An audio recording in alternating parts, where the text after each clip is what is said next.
debated truths often denied. Scrutiny sharp as the southern winds bite.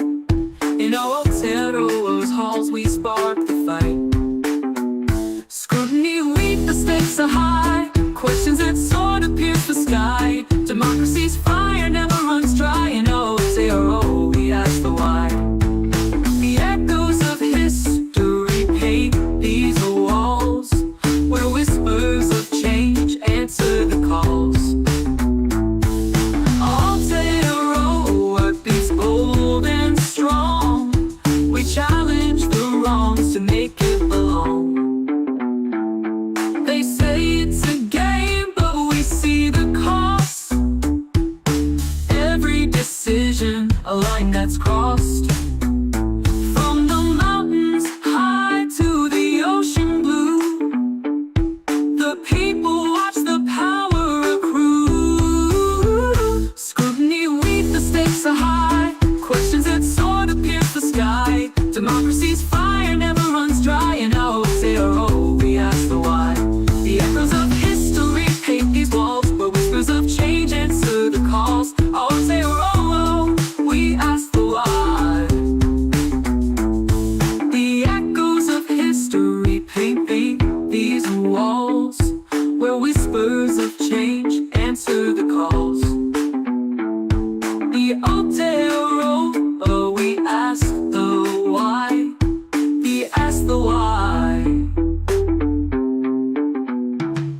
Debate like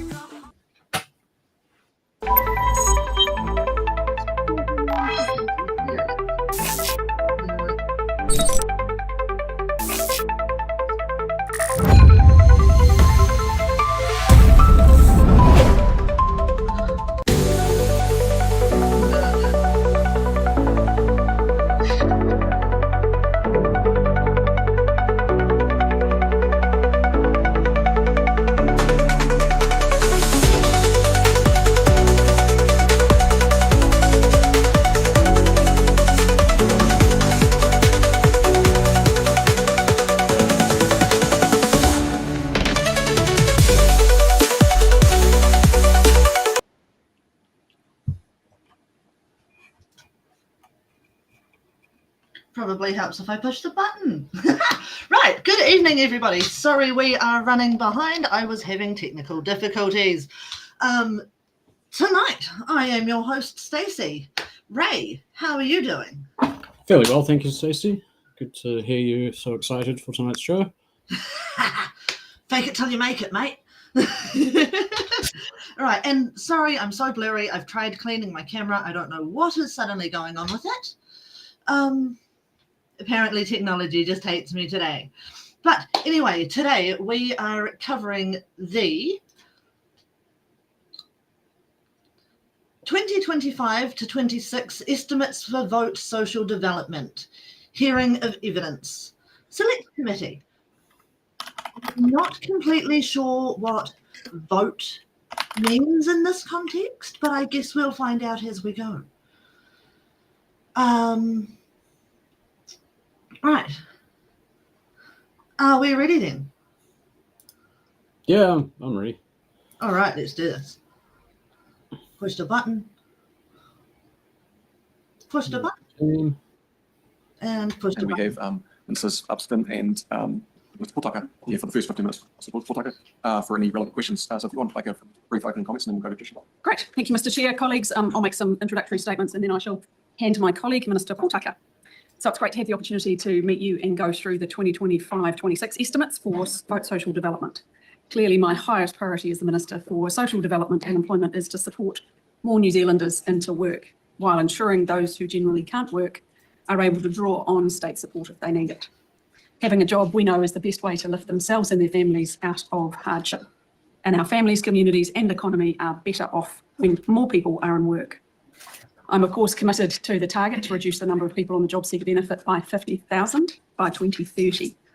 And in spite of the constrained economic circumstances, I have through Budget 2025 secured significant funding aimed at achieving our goal of moving more people off the job seeker benefit into work.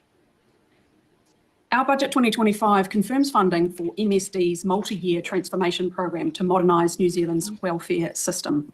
This is a program of work that was started under the previous government and continuing under ours. The initiative will overhaul systems, simplify processes and redesign services to be more people-focused. Investment will modernise technology and business operations, boosting efficiency, reducing costs and minimising risk. The program aims to enhance service effectiveness, improve government efficiency and allow MSD to better target support to those in need.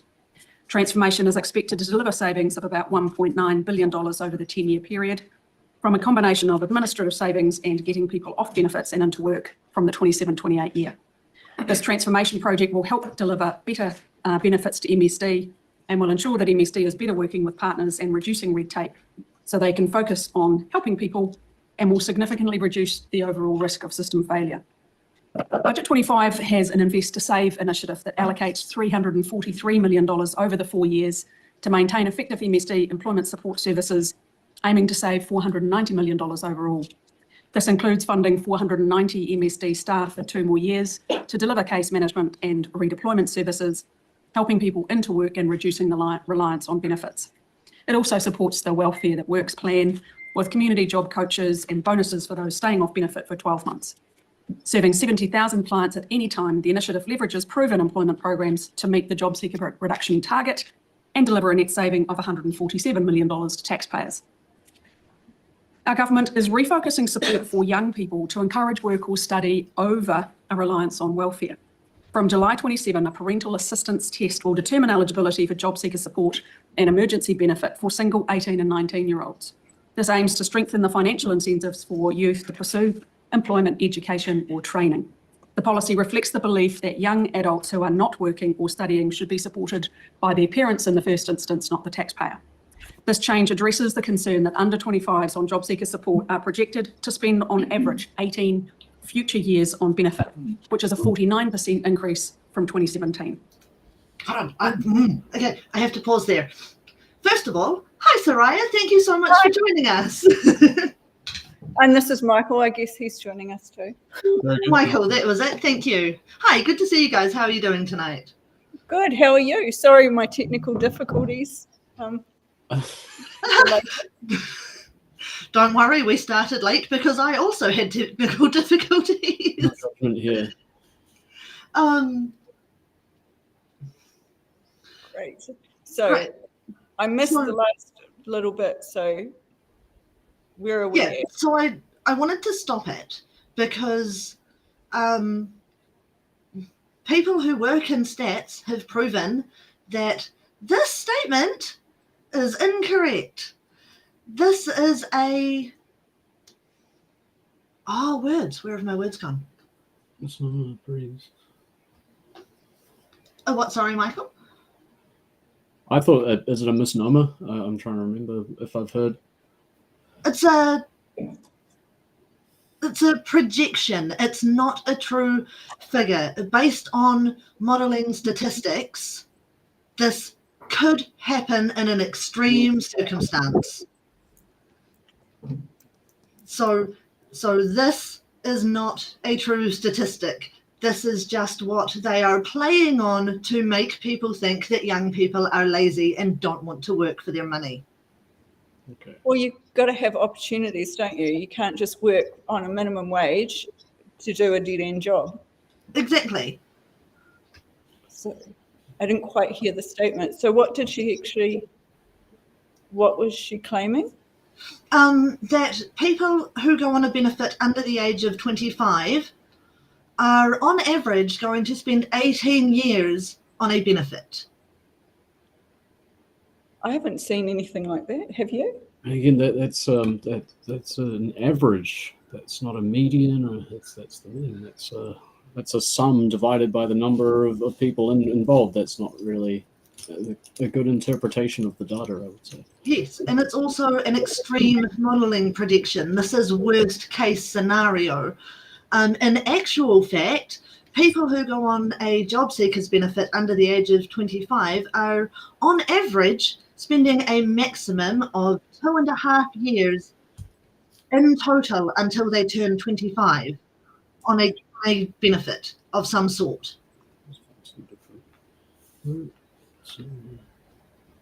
I just don't think kids coming out of school and even like, you don't just necessarily go straight into your job, do you? Like the thing is, No, is exactly. I think it takes 10 years to sort of, well, even if you want to be highly educated, you can get highly educated in something and go out and then finally get to work in that dream job, and you never end up working in that job. So there's that Exactly. period, isn't it, where you just chop and change. Exactly. And seventh formers, or sorry, what is it now? Year 13s finish school in November. University training doesn't start up again until January. What are they supposed to do in the meantime? Well, if I finish school in November, the first thing I'd be doing is I'd be enjoying the summer, and I'd go away on holiday, and I'd go and do stuff because I'm out of school. No one's going to make me go into a job when I'm out of school. I wish if I could do my time again, I'd spend 2 or 3 years just tripping around, trekking around. I wouldn't get a full-time job. But that's what I did. I don't actually subscribe to the model that we're better people if we just go straight out of school and straight into work. What you got to find yourself. But if you could have some part-time work during school, that is very healthy. I understand what you did then. And the other thing that used to be summers used to be where you'd go fruit picking in my generation and things like that. And those sorts of jobs aren't there anymore because they're roboticized, or there's all of these additional laws to be able to do that. So you can't actually track around and do that sort of thing. Yeah, you can't just bugger off to the Hawke's Bay for 3 months, pick fruit, and go back and get a full-time job or start studying anymore. Well, the biggest problem is Mr. Luxon's mates in the Hawke's Bay would probably want $330 a night to stay there because you're not allowed to freedom camp, are you? So, you're not going to make, even if you make $100 a day, it's cost you $300 to stay the night in the luxury hotel. Exactly. This is a very good point. But anyway, we should One more get thing. back to the video. Yes, right. This statistic may be including the times when many citizens went on some kind of MSD support due to lockdown and associated pandemics. So they probably haven't adjusted their statistics for that. And so projecting that because of this steep increase in people requiring government assistance. Exactly. But right, let's continue on with whatever nonsense comes out of her mouth next. It's a good start. We've also passed the Social Security Amendment Bill, expanding the traffic light system to better support beneficiaries in preparing for or finding work, with 2 new financial sanctions introduced, money management and community work experience. From the 20th of October, we're adding 2 more sanctions, upskilling and job search requirement. Obligation failures will now carry over for 2 years instead of 1. From the 1st of July, job seeker clients must reapply every 26 weeks, which will enable more frequent engagement with MSD. This is all about improving employment outcomes. There are encouraging signs that the welfare reset and stronger job seeker obligations are yielding results. Between July and December 2024, 33,147 people cancelled their job seeker benefit due to finding work, which is a 22% increase over the year prior. In early 2025, over 2,000 additional job seekers found employment compared to the last year. While the overall number on benefits has grown, MSD's focus on employment and proactive staff engagement are helping more people transition into jobs by combining accountability with strong support. Budget 2025 also addresses the ongoing cost of living by updating the accommodation supplement boundaries to reflect urban changes offset by the revised eligibility for homeowner support. We're extending funding for food banks, the Kickstart Breakfast Program and Kids Can Jacket Initiative. And the Refreshed Child and Youth Strategy will focus on early childhood support, reducing hardship and preventing harm. Budget 2025 builds on previous savings by enhancing service efficiency and reducing costs. MSD will use income data to improve payment accuracy, which is something I know we've talked about in the past, supporting fiscal sustainability while maintaining client services. Mr. Chair, I'll hand over to my ministerial colleague for this first part of the questions. Tēnā koe, e te minister. Tēnā koe te minita, Louise, me ngā mihi ka meha hoki o te wao puanga, te kairuri o te tau tawhito, me te wao matariki te kauhuaki i te tau hau. And matariki and puanga, greetings to all. Okay. Before we continue on with that, does anyone have any comments on what else Louise has said? I think the standout thing is client. Okay, so these aren't clients. These are young people that predominantly find themselves in places that don't have great job opportunities, you know, and they're not a client. They're a potential taxpayer. They're going to be paying tax most of their life. They've already paid for their education, and you know, I think the thing is they're making a business out of it, and it's carrot and stick and all the rest of it. Those statistics, 33,000 people, how many of those went to Australia? Because we've had a lot of people that have buggered off to Australia. How many people went back to study? They said they went on a job. I think that's bullshit because there wasn't jobs.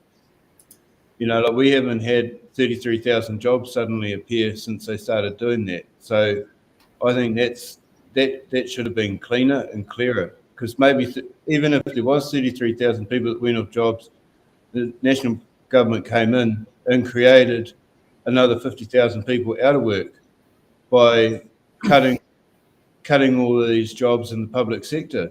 Now, it's just bullshit.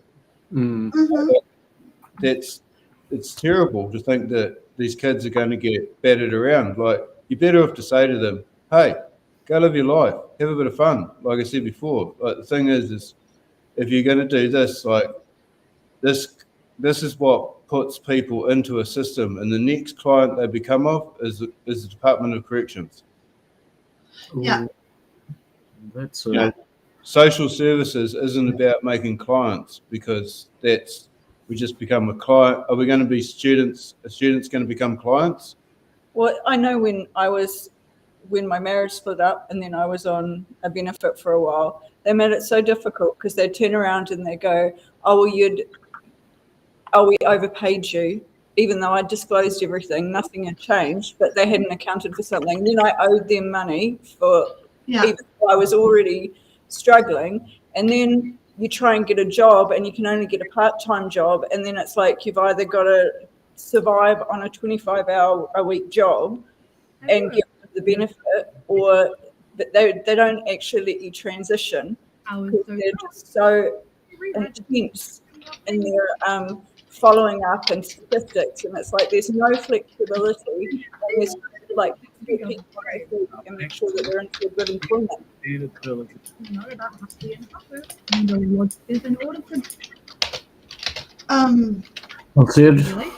Also, I know that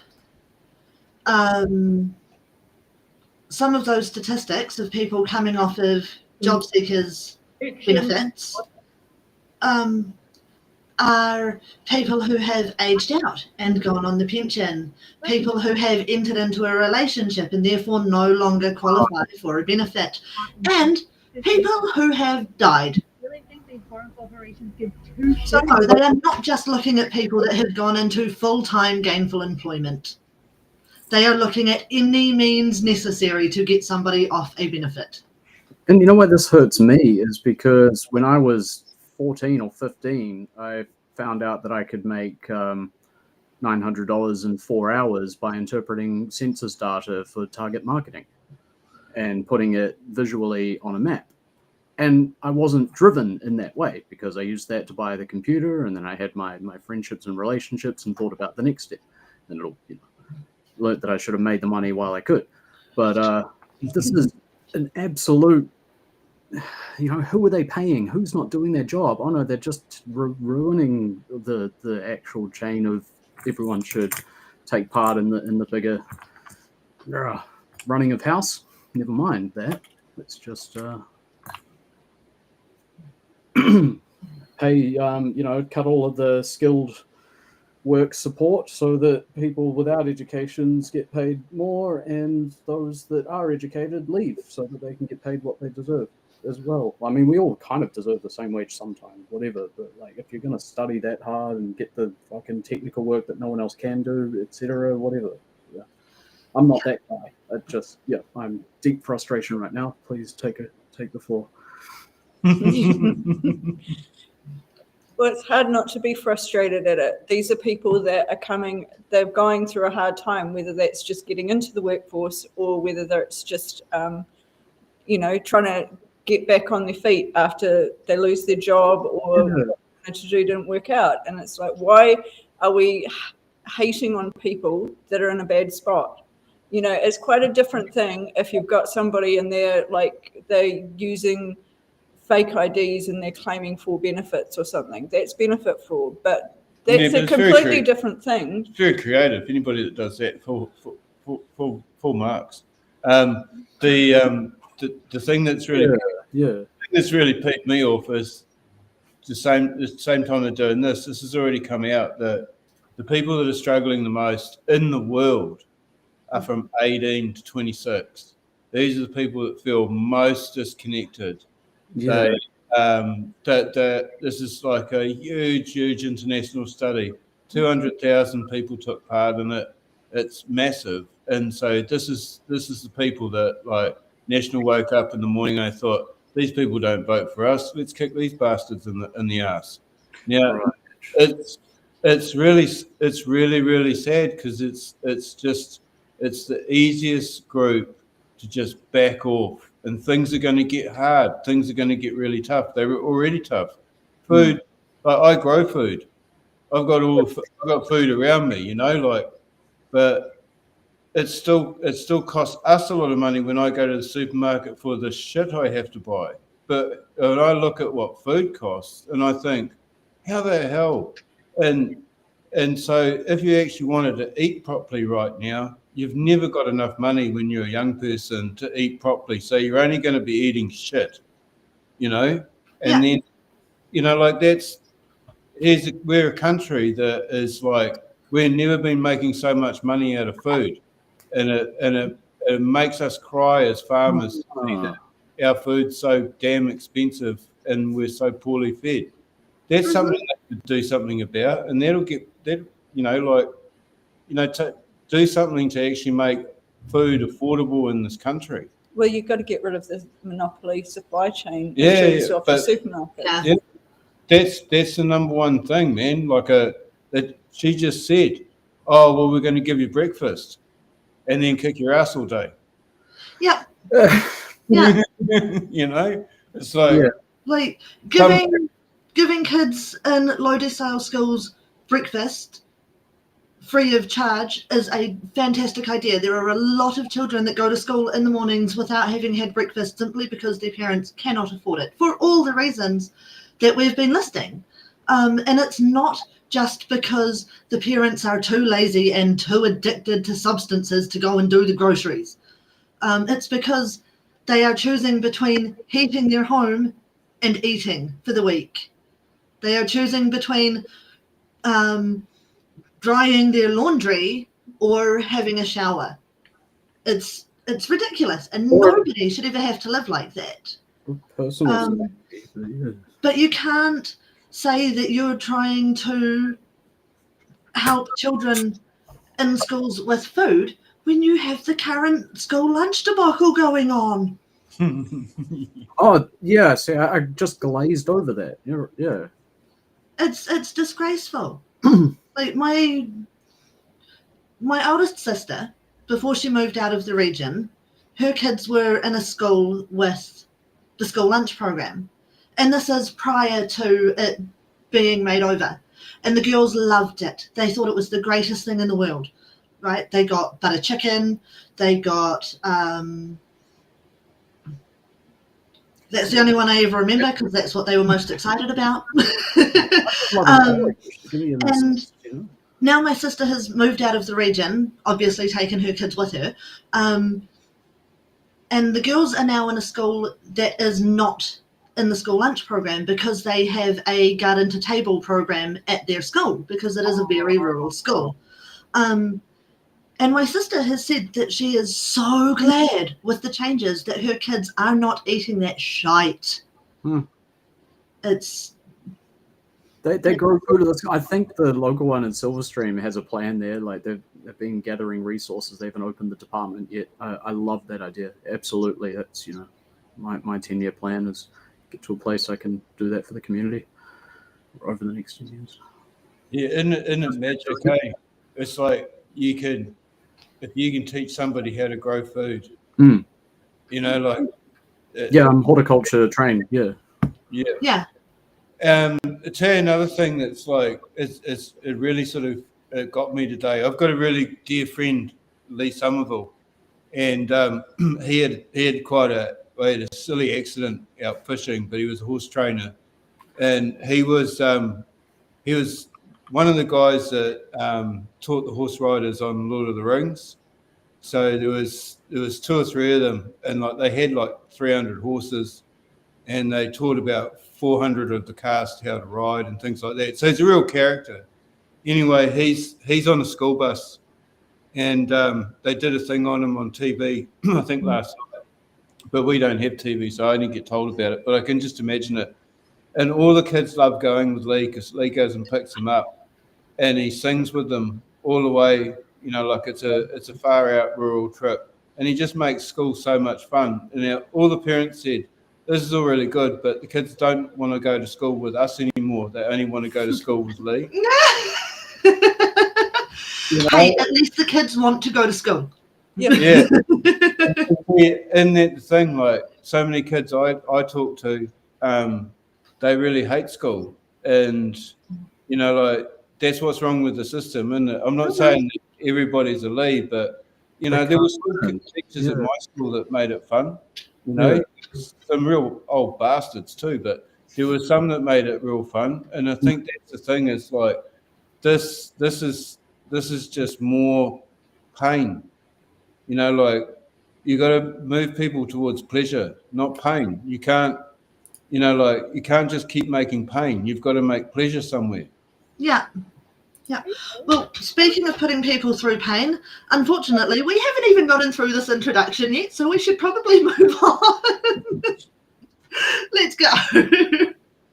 Thank you for this opportunity to speak with you as the Associate Minister of Housing, in which I support Minister Upston around various operational mahi related to the social housing register and emergency housing, a massive challenge for many of our communities and whānau, and absolute focus to ensure particularly children, but all whānau come out of emergency housing situations and into warm, dry whare.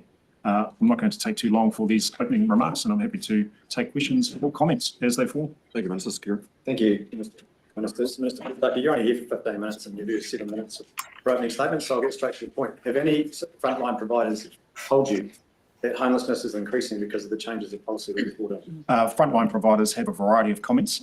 They're very happy with the amount of tamariki that have come out of emergency housing, being over 3,000. They've also said that we've been very clear around our expectations regarding responsibilities with emergency housing. Providers told and you some of them, that homelessness has gone up because of your policies? We've got 8 minutes. Please answer the question. Mr. Chair, I'd like the opportunity to actually please, speak without being spoken over. If I have that opportunity, I might be able to get directly to those questions, which actually exist in a context. The various community housing providers and others have observed a number of things, including some observations around homelessness, if you are meaning rough sleeping. They also observed, as did the census, the amount of people rough sleeping between 2017 and 23 increased remarkably. Has frontline providers told you that homelessness has gone up because of the policies that you have brought in? If the member is asking about rough sleeping, which is part of a homelessness description, alongside uninhabitable housing and a range of other matters, they have again announced that yes, homelessness, rough sleeping increased significantly between 2017 and 2023, and there continues to be levels of homelessness. They've also observed that there are various pathways for people who are homeless to access housing, whether or not that's rapid housing, transitional or other matters. Well, I'll ask it another way then. Frontline providers have said to your face that because of the changes you brought in, homelessness has gone up, haven't they? Some frontline providers have said that it may be the case that the gateway changes to emergency housing have contributed to homelessness. So all you're willing to say is it might be the case? No, that's what the provider said. That's what the provider said. $1 billion of savings as a result of changing the criteria for emergency housing. and yet homelessness is increasing, according to frontline providers, at unprecedented rates. No, that's what the providers said, and that's announced in homelessness insight reports that we gather. And isn't it the case That's that right. in between census reports, the only information that you have as a government, and indeed any government, to gauge levels of homelessness is the feedback from frontline providers? So if you were dismissing that direct feedback, how can we have confidence that you are adequately addressing the need that is growing? The member inaccurately depicts the variety of sources that we have around a variety of housing matters, including homelessness. Councils and others also provide us with feedback. Has homelessness grown? since you- Question, Ricardo. I'll have a question because that was on my list. Has homelessness grown since you've been a minister? Well, I think it's important to very, very clearly clarify whether or not you're talking about uninhabitable housing, overcrowding, people staying in motels, which has gone down by 85%, as you know, including children, or rough sleeping. There's a range of different forms used to define what you're talking about. I'll move on to my supplementary then. Is everyone within genuine need being supported into emergency housing? Well, we know absolutely clearly that we have a view, and that is carried out and implemented by officials, that those with a genuine need for short-term stay and temporary accommodation in most towns in New Zealand are able to access that within the responsibilities framework that applies. We've heard from many organisations that work with survivors of sexual and family violence who have expressed concerns that people who they're working with are being turned away by work and income when they're trying to support people into emergency housing. Is that acceptable? I think, again, what is the context on a specific case that you are describing? If it is the case that people are turned away from emergency housing as a result of being categorised as contributing to their situation as victims of violence, then that is not a practice that we condone. We have said this on various occasions that you cannot use that as a basis at an official's level, as a basis for a decision to turn people away from the process of applying for and progressing in Have he emergency made housing his applications. expectations then clear to victims of sexual and family violence around what work and income should do should organisations go to MSD in need of emergency housing? My expectations have been clear to the I officials. meant your commitments, Minister. My expectations around that particular issue have been clear to officials. You cannot turn people away as a result of contributing to the circumstances because they are victims of sexual or domestic violence. That is not a legitimate reason to turn people away from progressing through an emergency housing application process. Question, Maureen. Thank you, Minister. Given that we haven't got much time, I will be quick. It mentioned before about the reduction in fewer families being in emergency housing. That target was, the government's target was reached in December last year. So is there a new target that you've set? And if so, where will the funding be redirected to? The target of 75% over 6 years was reached within 12 months of establishing, or around 12 months of establishing that target. We've gone beyond the target and we've seen around 85% of households, reduction in 85% of households living in emergency housing. Re-establishing or resetting another target is a matter that continues to be under discussion within our offices. Supplementary, Ricardo. Why do you think, then, Minister, that there's a gap between what you're saying right now and what frontline organisations are telling us? Because the feedback seems to be worlds apart. Well, perhaps the member would like to explain that gap and what he's actually asking. Why are frontline organisations telling us that his reforms are leading to growing homelessness when we've got you as Minister championing those very same reforms and then making claims that the vast majority of people are better off, when frontline organisations are ringing alarm bells over growing homelessness as a direct result of these savings? If the member's report is referring to the growing homelessness between 2017 and 23, when it went up over 10%, then I think I understand where you're coming from. If you're talking about rough sleeping, which again went up by well over 10% between those years, that's a different discussion. We've also reported to you once in this conversation and in various documents which have been issued under Official Information Act requests that various provider insights have said it may be as a result of the changes to the gateway for emergency housing, but there are a lot of other contributing factors, whether or not that's the economy being in dire straits in a very difficult space, the supply of rentals, and a range of other factors. Thank you, Minister Potaka. We have questions for the Minister of Social Development now. We've come to time. Thank you. He has grown stoic after the last time he flaked on camera. Adam, before we get into all of that, I just want to bring notice to this. The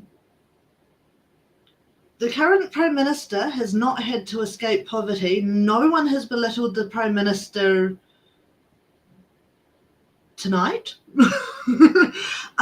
He comes from inherited family wealth, and that's why he is able to own multiple properties and be such a big business landlord. So no one has belittled him for working his way out of poverty, which he has not had to do in the first place. But anyway, Sorry, I'm Um, context. Mr. Commenter. sorry, Ray, can you speak up a little? Sorry, Mr. Commenter, Geoffrey. I missed the context. Was that about John Key? Is it? We haven't brought up John Key, have we? No, we haven't brought up any Prime Minister, current or past, tonight. Fierce. He did. He said his mates, his rich mates in Hawke's Bay, maybe. Oh, yes, but that's not talking about him personally. But Well, that was interesting, the back and forth banter there, where I don't understand why, if it's a detailed thing, why are they not staying in longer and getting to the bottom of something that's so important? Oh no, because he's shifting the question, Buzz. It's just politicking. It's not actually operating as a select committee because he's refusing to answer the question, and McNulty's doing a very good job on him, but he's not a strong performer in the House, which is sad. This guy, I mean McNulty is, but this is a really critical role, and he actually gave McNulty everything that he asked him for. He could have just said it right from the get-go. Yeah, I think that's probably right, because that's exactly what he said in the end. And he could have just saved so much time. It's like we're not here to fuck spiders,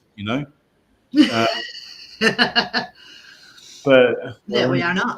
It just took ages. What I sort of feel like, because we're in one of those towns, so we're when I say that, I mean we're in a town that a lot of hoteliers converted their motels into the emergency housing thing. Oh wow! And because it was actually quite lucrative for them, because these things got renovated every year, and they got paid quite a lot of bit of money. But as soon as this government came in, and they looked at the terms and conditions of the contract, like I've got a friend that was doing it, he said it's just not worth it. So what's actually happened is the amount of places that people could go has gone from, say, if it was 20 or 30,000, it's gone down to about 100 or 1,000. So what's the outcome? People are going to be sleeping in their cars because there's nowhere to sleep. And then the council-owned things that he spoke about, that's all very well too, but that could actually get a bit more context.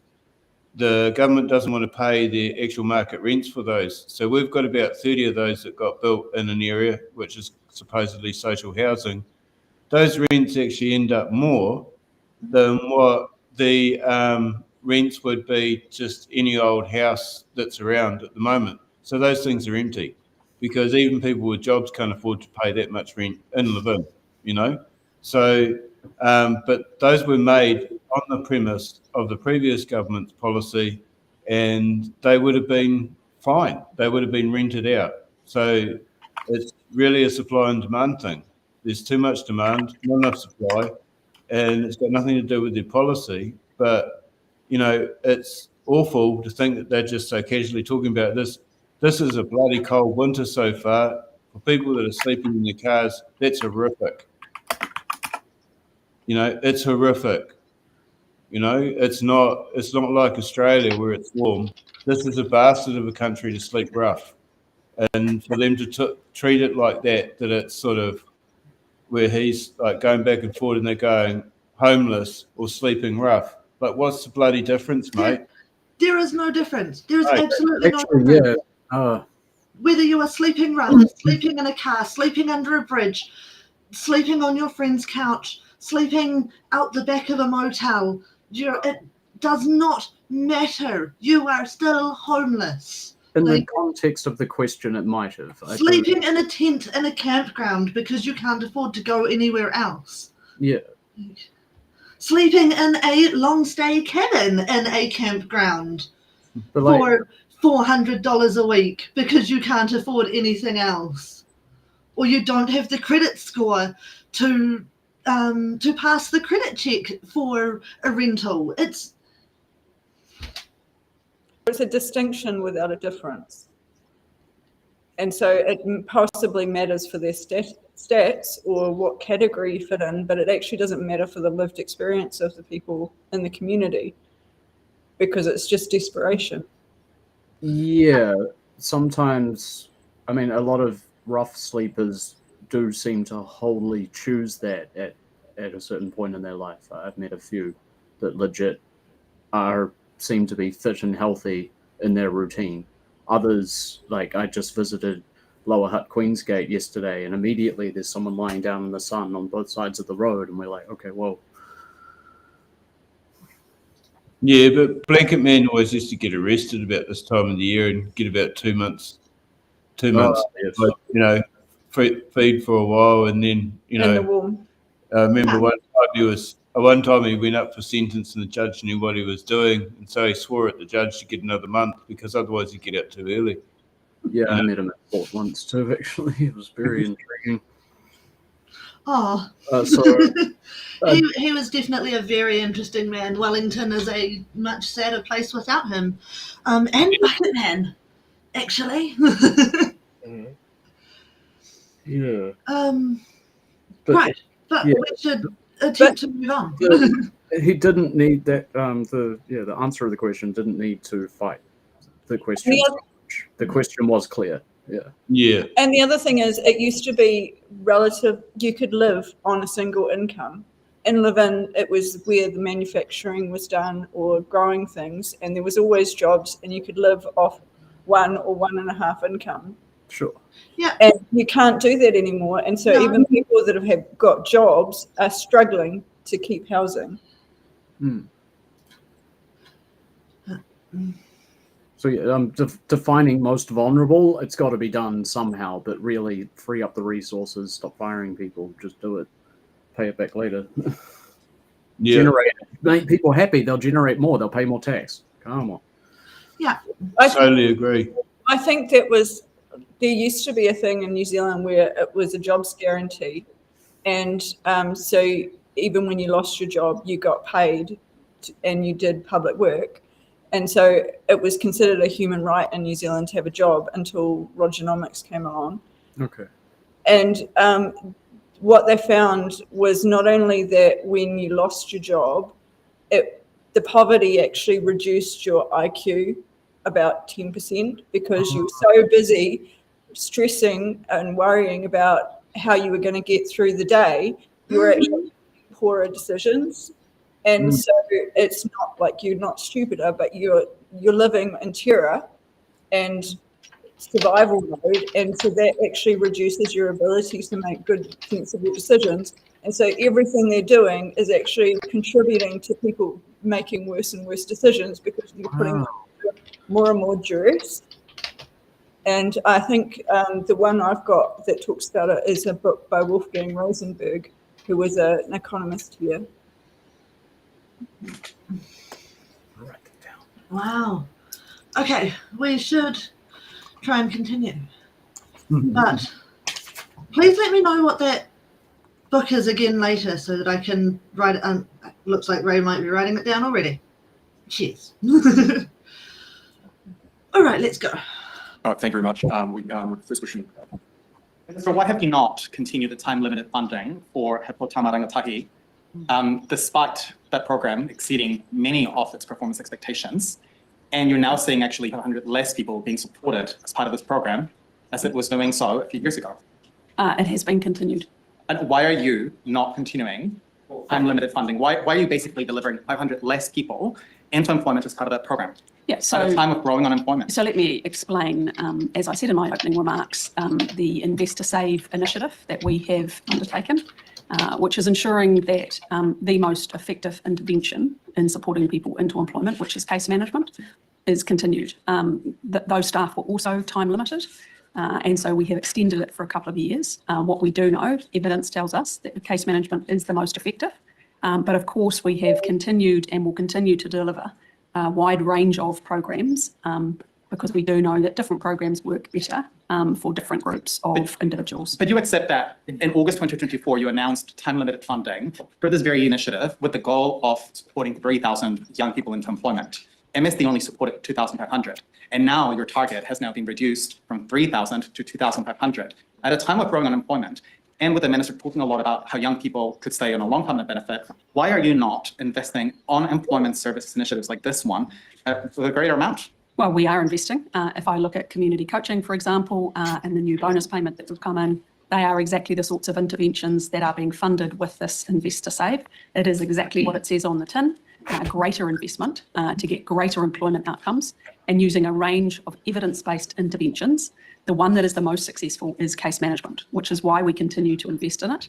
There will be just shy of 70,000 job seekers and beneficiaries who will be in that case management this financial year. And so it's about choices. I fully accept that. But what we do want to do is ensure that taxpayer funding is going to the initiatives we know work. And sometimes that means altering the balance of what is funded and what isn't. And that's what we're doing with the Invest to Save. Just following on that comment then, we've heard from MSD in previous reporting that the frontline was basically at overcapacity. That came from MSD itself. You just said that case management was the most effective way of supporting people into employment. Is MSD frontline still at overcapacity? No, so we've got 3 pieces of work that have been confirmed under Budget 25. One is the Services for the Future. That was previously called Te Pai Tāwhiti. And as I said in my opening remarks, started by the previous government. That's around driving greater efficiencies and simplifying. Then why did MSD say that the frontline was oversubscribed? If you want me to answer the question, you need to wait for me to finish answering the question. I said there were 3 initiatives. I've spoken about one. The other 2, automatic decision making, which again started by the previous government with the automated decision making standard passed in 2022, increasing the use of that so that tasks that would have been administratively burdensome for staff are being taken care of in an automated way. And the third is income charging. Income charging means that we improve the accuracy of payments made to beneficiaries, reduces rework, reduces conversations then around overpayment and around debt. So those are 3 initiatives that are all about supporting our frontline and making MSD more efficient and better fit for the future. So why the supplementary Paul? Just a quick one, Minister. Invest to Save is novel and new. Could you describe how that could make the efficiency for MSD much more achievable? Yes. So what we've done is based the Invest to Save, which is a very new approach. It was fair to say it was MSD that championed this approach in Budget 24 with emergency housing. So we have picked it up in the employment space with another of the government targets, which is to reduce the number of people on the job seeker benefit. It's about how do we ensure we have the level of investment up front to improve outcomes over time. And that is why the 490 case managers that previously would have concluded at the 30th of June this year because the funding was time limited, we have extended it. As you could imagine, case management is a resource intensive investment, but one that we know works. We have collected a significant amount of data and evidence over the years, and we do know that that is one of the most successful interventions we can do. So that's why we're funding more of it. I would love the job seeker numbers not to be where they are, but that is the reality. So we have to invest more, and over time, we will see the benefits of that. Your question, Jenny. Yes. Thank you. Kia ora, Minister. How many additional jobs have been created by your government? I'm not counting new jobs created. I can tell you with the budget announcement, there will be significant jobs under the Minister of Economic Growth's announcements in Investment Boost, for example. I'm clearly focused on the target, which is to reduce the number of people on the job seeker benefit. If you look at Budget 25 and initiatives like Investment Boost, we want to see more businesses have the confidence because it is businesses that create the jobs, not government. So under your watch, 18 months, there are 30,000 more people who are not in work right now. Could you point me to some of the initiatives that assist people into work that are new under your government? So not previous ones, but new initiatives that assist those additional 30,000 people under your watch into employment. Yeah, so first let me backtrack. If you look at the job seeker numbers, they have continued to rise over many years.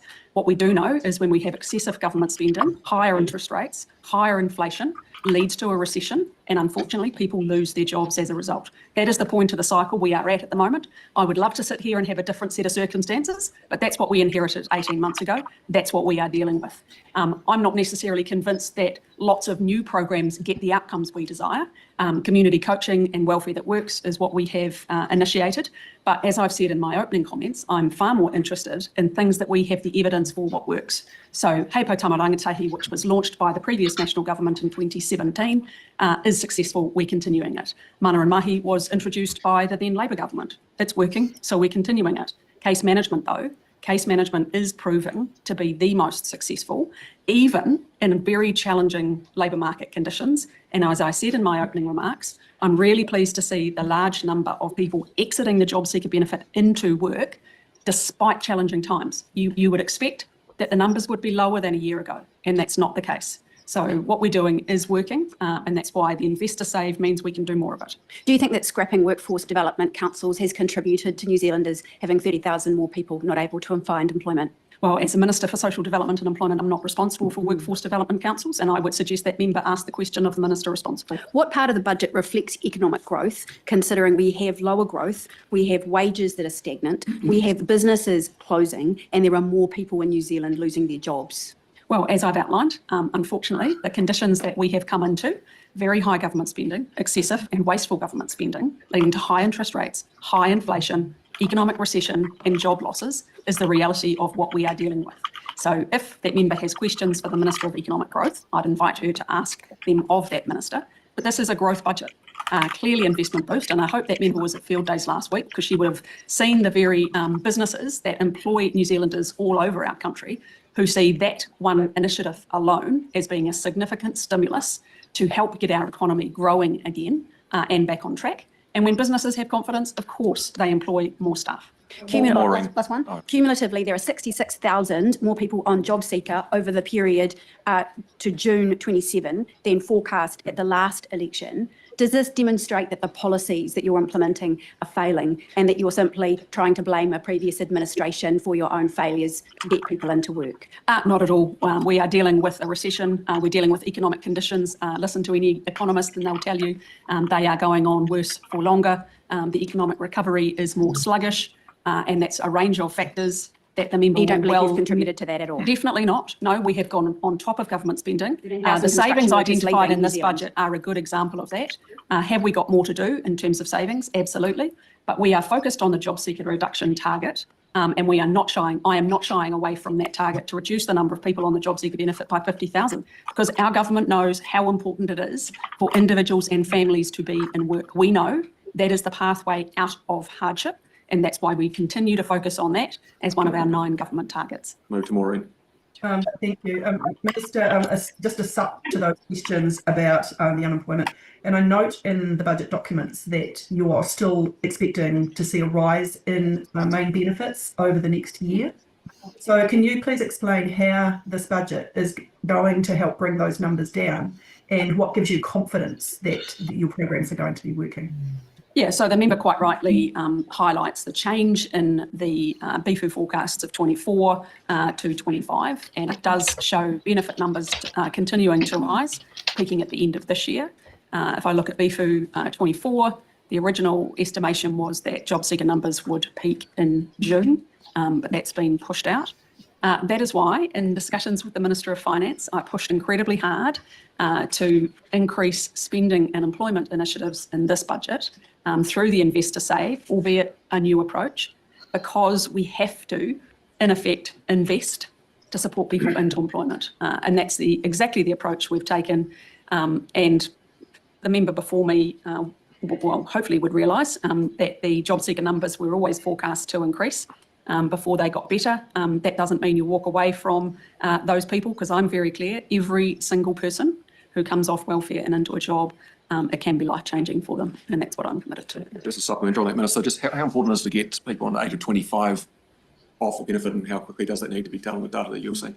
Yeah, so as I said in my opening comments, unfortunately someone who goes on to benefit under the age of 25, we do know the forecast of the length of time they stay there is nearly 18 years, which is nearly 2 decades of their lives. And I'm unwilling to accept that. That's one of the reasons behind the shift in our 18 and 19 policy. It's really returning to an aspiration or an expectation that 18 and 19-year-olds are in further education, training or work. And that's what we want to return young people to, by rather than it being first choice or second choice even to go on welfare. We want to give them better opportunities in life, and that's behind this policy that will come into effect on the 1st of July 27. Next question, Willie Jackson. Kia ora, Minister. Minister, I'm sure you'll be concerned about the unemployment rate with Māori, and I just want to know, first of all, what's your strategy been around consultation with Māori, and in terms of addressing Māori unemployment, what are the strategies going forward? Have you got a plan in terms of that, given unemployment rate for Māori is double and has been for some years? Yeah. So basically the Invest to Save is for Māori unemployed, Pacifica unemployed, disabled unemployed, you name it. That's why we have a range of initiatives available.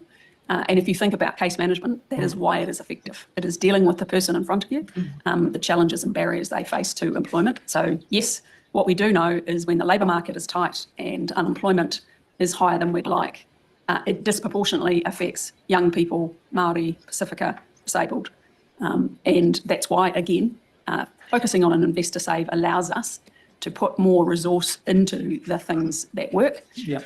In terms of your question around consultation, I'm meeting with providers on a regular basis, including Māori providers who don't solely run programs and services for Māori unemployed, but that's often heavily weighted in terms of the population. Is there a problem, though, Minister? Is there a problem in terms of, and I can understand what you're doing, but is there a problem with a universal type strategy, as compared to the targeted strategy, which where you're doing a total focus in terms of Māori? You will recall we had Māori employment programs, we brought in the experts, going down this universal strategy, which I think is where you're going. Don't you think you'll miss that target? I mean, isn't it? Do you think that's one of the It's not problems? universal, because if you look at Hei Tama Rangatahi, Yes. for example, I think it's 70% of the participants are Yes. Māori, and Mano Mahi, again, heavily proportion. What about Māori trade participants. training, Minister? I mean, can you tell me why you cancelled Māori trade training? Yep. So where there were time-limited funding, that's the first programs that would stop, and we've allowed many of those COVID initiatives and programs that were funded due to COVID to lapse. If you think back to those unfortunate times, we expected the unemployment rate, or some of the estimates would be that the unemployment rate would hit double digits. We're sitting at 5.1 as an unemployment rate. It hasn't moved in the last little while. So it does make sense that programs that were funded because of COVID and the circumstances at the time, we don't require those to be continued. Although the feedback I get, with respect, Minister, on Māori trade training has been terrific. That was a concept that we started because our communities told us that this had been successful in past years, and we broadened it. We brought in the hairdressing and all that. I would have thought it would have been something that you would have continued, given you had the success in front of you. Yeah, so the reality is we can't fund everything. Part of having to prioritise and get on top of high government spending is actually making choices about what gets continued and what doesn't. And as I said, have been very clear about initiatives that were started due to COVID when the circumstances were envisaged to be quite different, with double-digit unemployment. Thank goodness we didn't reach those figures, but we're down at 5.1%, and we need to focus on the programs that have been funded, that we do know are successful, like Mana and Mahi, like Hei Tama Rangatahi, and case management. I know there's others want to come in. Can I just come? I was listening to the exchanges over the homelessness kaupapa. Obviously, it's a very, very important kaupapa. Are you concerned that, in terms of the homeless area, about the amount of people who are homeless because of the use of sanctions? Well, I'm not going to cover off areas that are a colleague's responsibility, but in terms of sanctions specifically, actually, it's been really encouraging to see that 98% of those on benefit are complying with their obligations. They're at green. That's great news. 1.2% are at red. So that is a very low number. And the other addition that I thought the member might appreciate is that we have added, MSD have added a key performance indicator to their suite of measures around people understanding what their obligations are. So I think the traffic light system is working. The sanctions are fair and reasonable, and they're communicated when a person first signs on to a benefit. So there's actually multiple interactions. That's also why case management is effective. We want to see a more active welfare system and one that is more intensive rather than hands-off. Supplementary. Right, sorry, I forgot that this is not a generic select committee that we're watching. I've been sitting there for the last five minutes going, when is she going to leave and we move on to the next person? There isn't one. Sorry, guys. It's all right. I know you're just trying to torture us. I'm not, Sam is. Somebody said in the comments, oh, we should put a lie detector test on them while they're giving evidence. But I don't think psychopaths, their lying doesn't register because they don't feel emotion. You are correct, they do not. So I'm not sure that you could actually, like, their dislike and disdain of people who are struggling is so obvious, and the contempt that they see people with, it's actually really hard to watch. Yeah. The sad thing is it's like they just do this shit. Like, you know, it's not even being conservative or anything like that.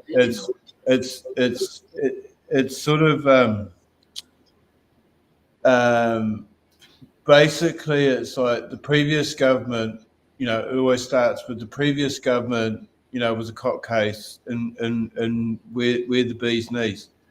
Now, even though they're sitting there and every indicator is going haywire, isn't it? Like, you know, like if this was your house, you know, like at the moment, supposedly you just stop spending money and everything's going to come right. Oh, okay, no, that's cool. That's cool. It's a bit, you know, you're a business and you're going to like halve spending and you're going to get growth. Like, when has that ever happened? Like, if you're a farmer and you want to get growth in how much you produce, you spend more, right? Mm-hmm. So the thing is there was massive growth during the COVID time. Yeah, and there was a lot of debt because we printed a lot of money and we went into debt. And there was a lot of bad things, you know, about that debt and all the rest of it. But I don't care because it's just debt. The thing is these guys haven't actually paid off any debt. It's actually got more. And they've cut spending and they've done all these different things and they're going hard on the job seekers and all this. So they're going to drive 18 and 19-year-olds at the moment berserk. For what? For nothing. For absolutely nothing. They're going to like do all of this shit. And, you know, at the end of their term, they've actually done nothing. And it just sort of seems really sad. Like, why were they sitting out there for 9 years only to come up with this shit? Which I'll tell you, the government that did this was Ruth Richardson. And before her, there was that other bastard. What Muldoon? No. Before there was one before that. And they've done this shit before, and we don't get any better for it. And this is the best year that we've had a really good year. They don't say this, but it's got nothing to do with the government. We've had a really good year. We've humped out a shit ton of exports. Yeah. There's no need to be cutting spending now and this sort of thing. But like, you know, we're fighting this other thing with this GE shit. They've spent 500 million. In the realm of, we don't know exactly how much once you add all of the different things. Yeah, but into startups for genetically engineered vaccines for cattle and shit like that. And Mr. Luxon thinks they're going to make a fortune out of that. But no one wants to eat anything that's genetically engineered. It doesn't really matter. Everything's a startup. They're trying to turn all our sciences into selling startups. They've spent more money on this shit and they justify it with moonbeams and all sorts of things. Like, their justification for doing all that spending is pretty not really robust. And then the justification for doing this, man, they're doing backflips here. down, man. Didn't Willie Jackson just went inside her and outside her like in the Matrix, man. And she doesn't even know what's happened. She's not very smart. Like, if she thinks she can just keep doing this shit, everything is, she's got 3 moves. Oh, the previous government. Oh, you're talking about the previous government. Where did this government? And he says, and the other lady said, but in your time, from the time that you've taken over, it's gone up. 30,000 people are now jobless. Like it's got worse under you. It hasn't got better. It's going to keep getting worse and worse and worse. Man, it's like, no wonder we've got ferries that they put on autopilot and they crash into a rock and no one knows how to take it off it. This government's on autopilot and it's just going to crash, isn't it? Just like that frigate over in Samoa. It's just going to crash. No one can take it off this course.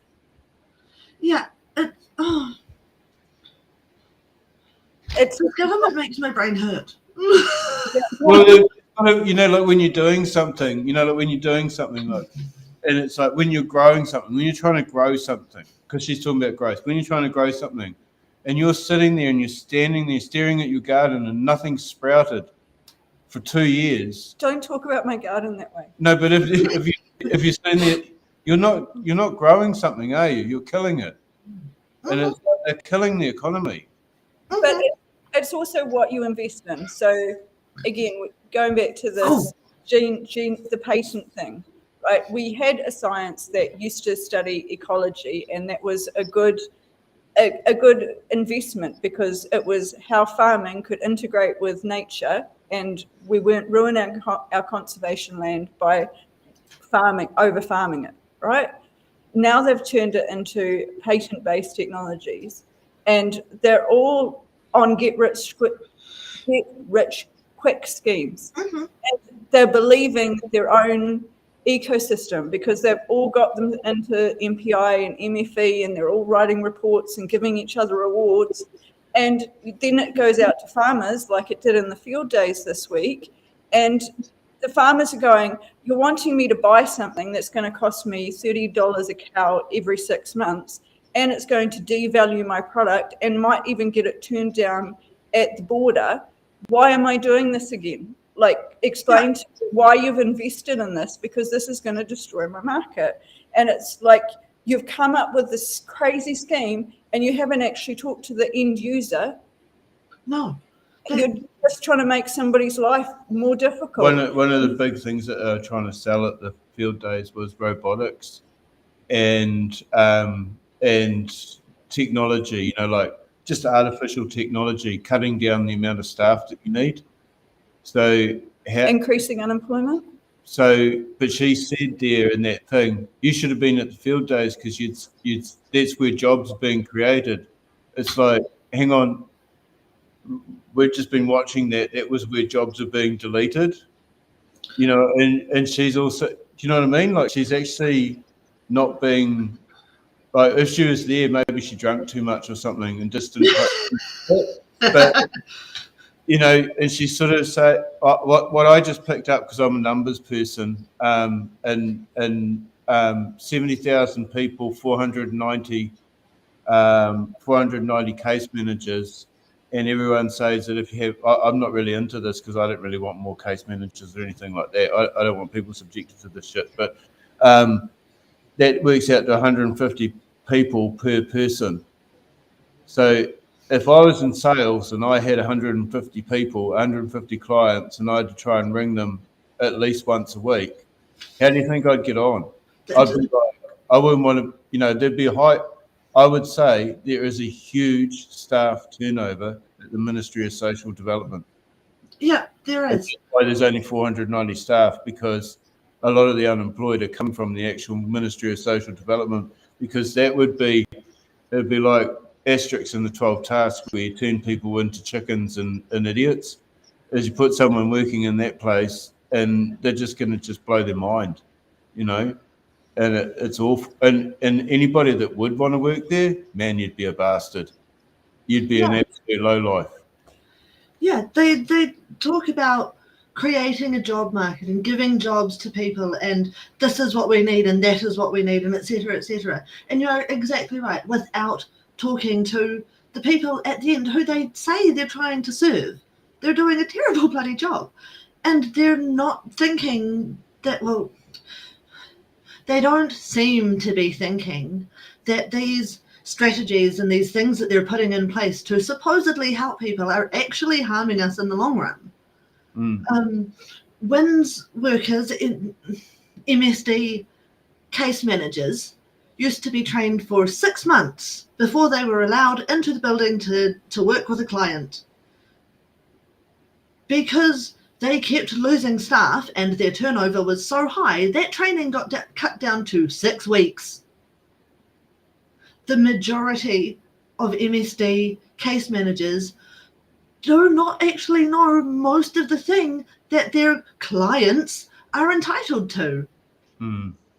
What used to be, I think, I can't remember if it was ACC or both ACC and work and income, but it used to be that they would actually get a bonus if they didn't give people what they were entitled to. Yeah, no, there's a standard Ruth Richardson policy, which this just seems to be a reenactment of. So basically, if where she's quoting that they've got those numbers off, that's because somebody sat there and hit delete, delete, delete, delete, delete, bonus, delete, delete, delete, bonus. You know, like block number, you know? Yeah. That's all they're doing. And it's because, and I don't think that's ever been passed, but there was talk of making that illegal, the putting bounties on people's heads in the and I don't think it ever got through. And it was something that I thought was a very good policy. I don't know if it was put up. I think it was put up by the Green Party, but I don't think it made it through. And that's something that, you know, we've got to make sure that, because that it's not just the people that are getting hurt, it's the people that are doing it, because you're literally making Nazis. Yeah. You know that word on the internet. Yeah, yeah.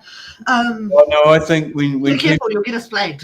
I think when people assassins, I guess. Well, no. My thing is when, like, if you're in trouble and you can't feed your family or you can't feed yourself, I want to think that I pay tax in a country that has compassion, and I want to think that I live with a hell of a lot of conservative people that would be so angry that they would march if we weren't behaving like that.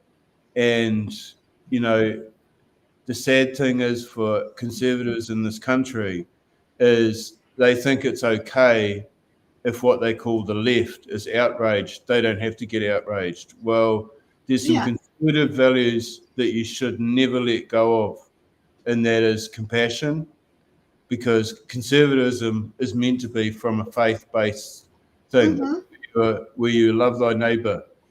And so, yeah, this is why when Ruth Richardson came in to this country and this sort of policy was created, it was so foreign to a national government, because national government used to be truly conservative. Now it's not. I don't know what it is. It's a business. It's a business. It's a business model. But it's not even the party of local New Zealand business and growing local New Zealand business. It's the party of corporations. And if you're an international corporation and you don't even pay tax here, that will still treat you more fairly than we will a local plumber or a builder or farmer, because you've got big numbers on the board, even though you pay no tax here because you've got clever accountants. One of the things, like we used to have, where we'd have the trains and they'd be publicly owned and we'd build our own trains, we maintain our own trains, and then you created a whole pile of people that were learning a skill on the job, and they were actually being paid to keep the public services running. And when we privatized all that, we actually created a situation where you're paying more for those services. So because you've got to pay shareholders bonuses and profits and all that sort of thing, it actually costs the public more, but the workers get less too. And so it's creating this whole cycle where you're sort of paying for unemployment instead of paying people to actually have a job, because you want to privatize everything because you've got this ideology of the free market. And it's not the free market. Privatization is not going to work in a country of our size. We are simply too small to support that kind of economic infrastructure. If we privatize everything, we have to sell everything offshore. Everything. Our schools, our hospitals, our public transport, you know, our social development things. Science. They're, yeah. See, this government is breaking my brain and my words aren't working.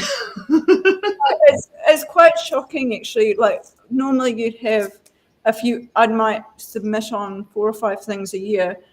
Like, when I go through all of the things I should be submitting on, it's 4 or 5 things a month.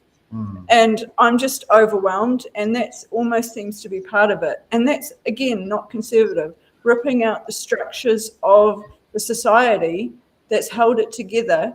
Normally you'd expect them to repeal a few things from the previous government that were just a bit too flaky or weren't working or whatever, but you'd expect them to sort of settle everything down. And that's sort of what Conservatives do, is when there's been big changes and then you let it settle and you let things balance out. But they're just not doing that. They're more radical than any left party that I've ever seen. But didn't, you know, when you look at Willie, like, I'm just so impressed with Willie, because Willie's had his time on talkback radio and all that sort of thing. And, you know, in election time, and there's no one better. And in the House, like, he's really good. He's being so restrained in that situation, and he's just being, he's actually asked, you know, like, he's not politicking in a way. He's just being straight up, and he's actually giving her like every opportunity to, you know, to actually have a go. And she just can't stop politicking. She's not there working. You know, like, I'm always impressed by ministers that will use processes in the House, and they're there as a minister, and it's minister first, party second, but she's just party first and stuff what I do.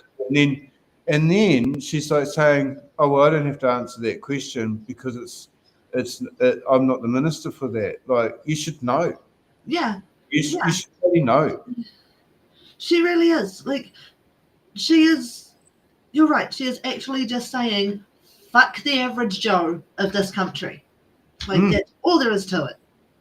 100%. And it's just like, and everything that she does is just justified on, look, we've told a story that the last government was a cop case. We're the bee's knees.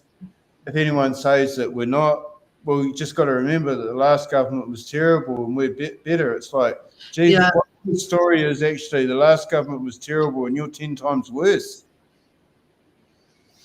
You know, like, someone's going to seize on that. You know, like, McNulty's going to say, well, yeah, okay, maybe we were a bad government, but Jesus, you bastards, are 10 times worse. Yeah, and that's always the game plan, and that's all it is to them. Like I was saying to Sam on the show last week, like, it's they just see it as a game. They play us off against each other. They play us off against our neighbours because they have more than we do, or they have less than we do, so therefore they are worse than us. No, they have worse than we have. They have less than we have. Therefore, we need to reach out and help. Yeah, and there's where we get there's where we get the homeless person, because the homeless person goes, "Fuck this! I'm not playing this game," and that's all they're doing. And they look down on that person, but that person has actually got no intent to harm anybody, and they look down on them and they think, "You're dangerous to me." It's like, no, you're dangerous to everyone. Yes, exactly. The homeless person, man, look, I love homeless people, like, because the thing is, they never ever stop surprising me. It's like, I've, you know, of course you have them rip you off. Of course you have them to do different things. But I've been down and out, and a homeless guy's given me $20.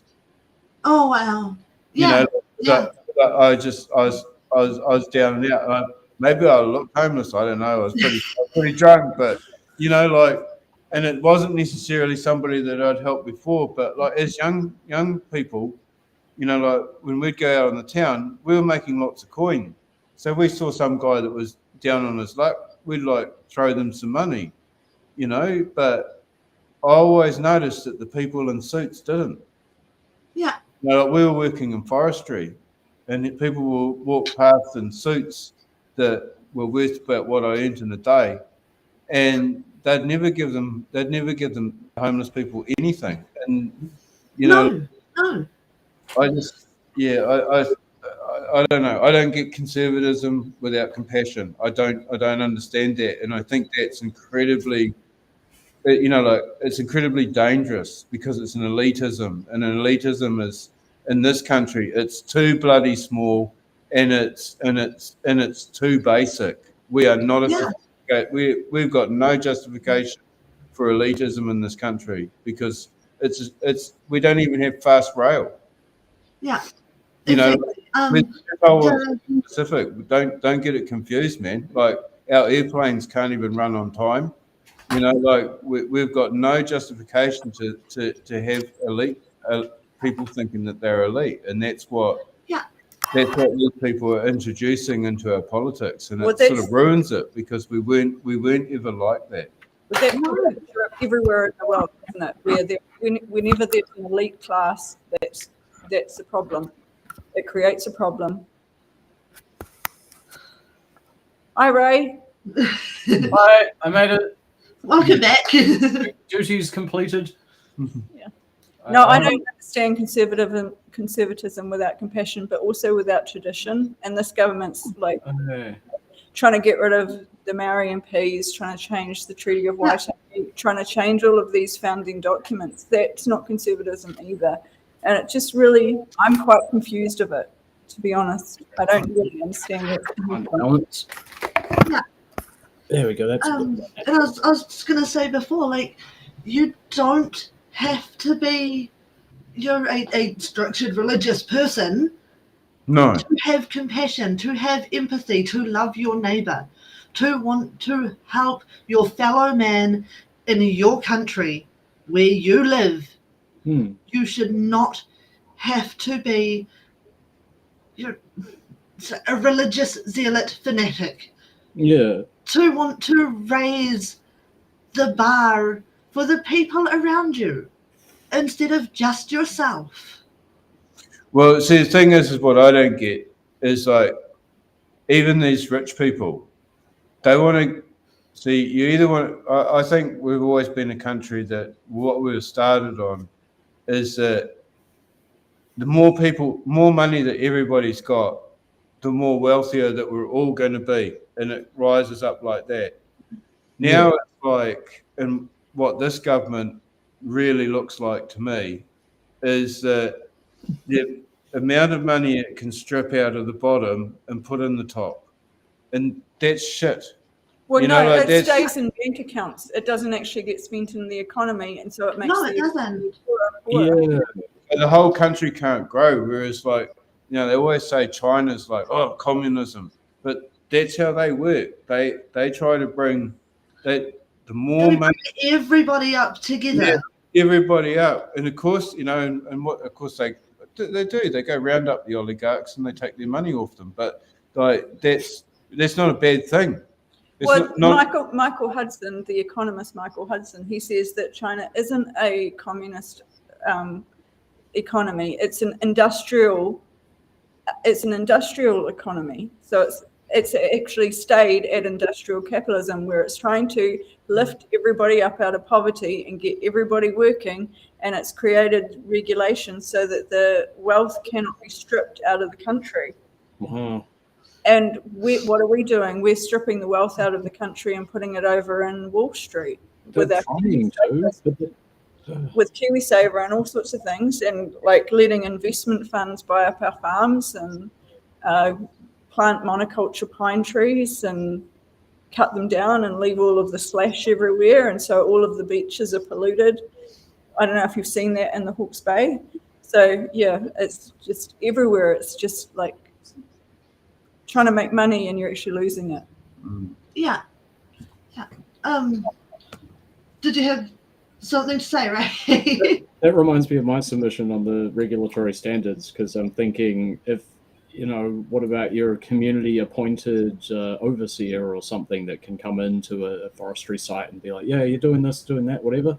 Because what do you want to change regulatory standards if they're not being met already, if there's no accountability? If this, destroying people downstream. Other countries have done it too with avocados, and all of the farmers that have been doing it for hundreds of years suddenly have no water because up the valley they took it all. But Same with almonds.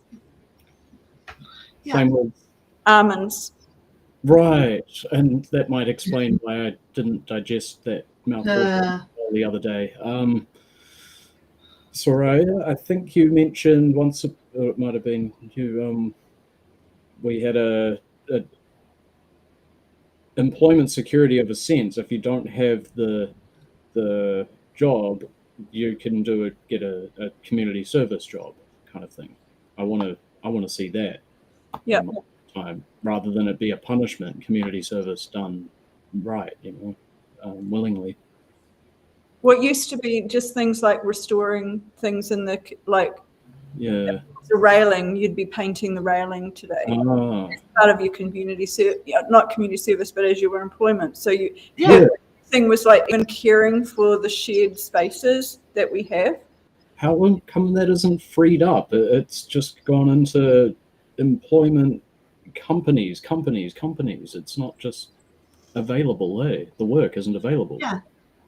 And then you get those employment companies where you're like hiring temporary labor, and then you actually see how much that person's being paid versus how much the company is getting paid. Yeah. So the company charges them out at $50 an hour, where they might, at the actual employee is only getting 20. And so that yeah, it's about the person doing the hard work is always the person that gets the least money. Yeah. They've never done anything. They've never done anything about those things. Or never made. They could, if they really wanted to attract young people to go into work. Well, then you'd have a tax policy where the first 15,000 that you earn was tax free, wouldn't you? Yeah, it's just that simple. Exactly. Like if you wanted young people to go into study, you would not take away the first year of funds free, like fees free. Sorry. Yeah. So it's just all pain, isn't it? It's like it is. One bit of pain. People haven't got anywhere to go, and then because they haven't gone anywhere, it's because they can't go anywhere, and then you create more pain. It's like it's just Yeah. So that was one of the books there. That one's from the 1960s that he wrote. Can you see Full it? employment, W. Rosenberg. Yeah, and then that one's the more recent one. The Magic Square. Brilliant. So what people, and the alternatives to Rodonomics. And it's got like, the forward was by Jim Anderson, who was the politician. What party was he? Jim started Social Credit, which went on the Alliance. This shows how old I am. Did it die? Must have died out. Well, once you don't get voted in, the party dies out, really. It was all started around the same time as the Greens. Like, there was an amazing period of politics in this country. Like, we had the Greens, Social Credit. There was like MMP. Was it? Yeah. No, I think Anderson started before MMP. I think it was like because there was just two main parties, and I think it went. I can't remember which first. That'd be actually really interesting. Something we need to look into. But then MMP made it easier for smaller parties. But really, there was only National and Labour ones. But you know. We're going to get in trouble with Sam because we haven't watched more of her terrible. That's all right. I can put the link in and people can do it themselves. It's fine. But hold on, quickly, where'd it go? This one, 10 days sick leave. I saw this article today too, Jason. And it just proves that Luxon actually has no idea what his ministers are doing. Because when Brooke was asked about it, she said, no, we are not removing 10 days sick leave. However, they are trying to work on a bill or an amendment or a piece of legislature that will make it more fair and equal, depending on whether you're a full-time, part-time or casual employee, which is still fucking ridiculous because I don't think that part-time and casual employees should be ripped off from their sick leave just because they don't work as often. I'm sorry, what happens if you have surgery and you're a casual employee and you suddenly can't go to work? Like, It's really hard to get full-time employment in rural communities. It just really is. And so these sorts of things are just sort of set up. Well, the sad thing is fix the hospitals, mate. yeah. You know what I mean? Like, the thing is a lot of under their watch, hospitals have gone from say they were like a little bit fucked, now they're like massively stuffed, right? So Yeah. So if you're sick and your hospital works, maybe you could go to like the hospital or you could ring up and go to a doctor. But sometimes you got to wait 10 days to go and see a doctor. Oh, fuck, is that all? Yeah. Do you know what I mean? When they start messing around with sick leave days and all the rest of it, like the pandemic, it was easier to see a doctor, right? So our pandemic's over now, it's all good. But you could actually go see a doctor, right? Now you can't. Now the amount of practitioners, GPs, and that, we haven't got enough, all this sort of shit. We know this stuff. Why would you mess about with this shit? Because you're only going to make your own failures in other things look worse, aren't you? Yeah. You know? Or is this just pre-electioneering for the few people that make donations to the party that want sick leave thrown out? Is that all this is? Because that means it's like we've done being the government, we're now campaigning, and we're only going to campaign for donors. Yeah. You know, like, that's pretty shit. Because That's what that's all National ever does, though, is campaign for their donors. Well, it's not farmers at the moment either. So No. I don't know who they're actually for. Themselves. And Yeah, business it buddies. seems very personal this time. Yeah. And they keep some of the in the lead parties.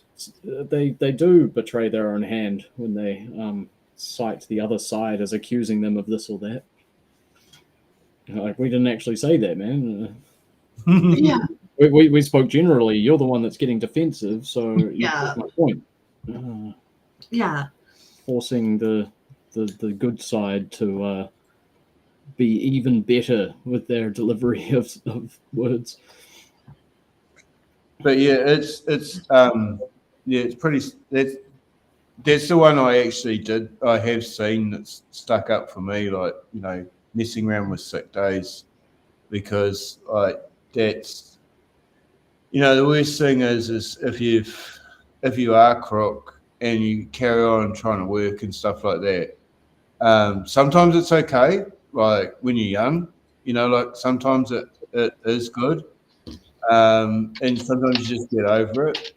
But because, you know, the COVID thing really sort of stuffed a lot of us up, because some people, you know, like as soon as they get sick, they don't know that, well, they instantly go, well, should I better take a day off because, you know, COVID. I don't want to get the rest of the office sick. Yeah, and all that sort of Exactly. Sometimes it is good, but sometimes it's bloody not, because sometimes, like if you've got a temperature and it's really, really high, and you're seeing double and you're starting to see stars and shit, man, you might actually have meningitis. And and I can't get to the doctor, and I'm scared that they're gonna fire me if they don't believe me. But it came back because I was that sick recently. Just like that wasn't meant to happen. I thought it was just a cold. Yeah. And that's, you know, like if they're attacking the sick days, it's like somebody that does have a rough time. Like sometimes you're lucky.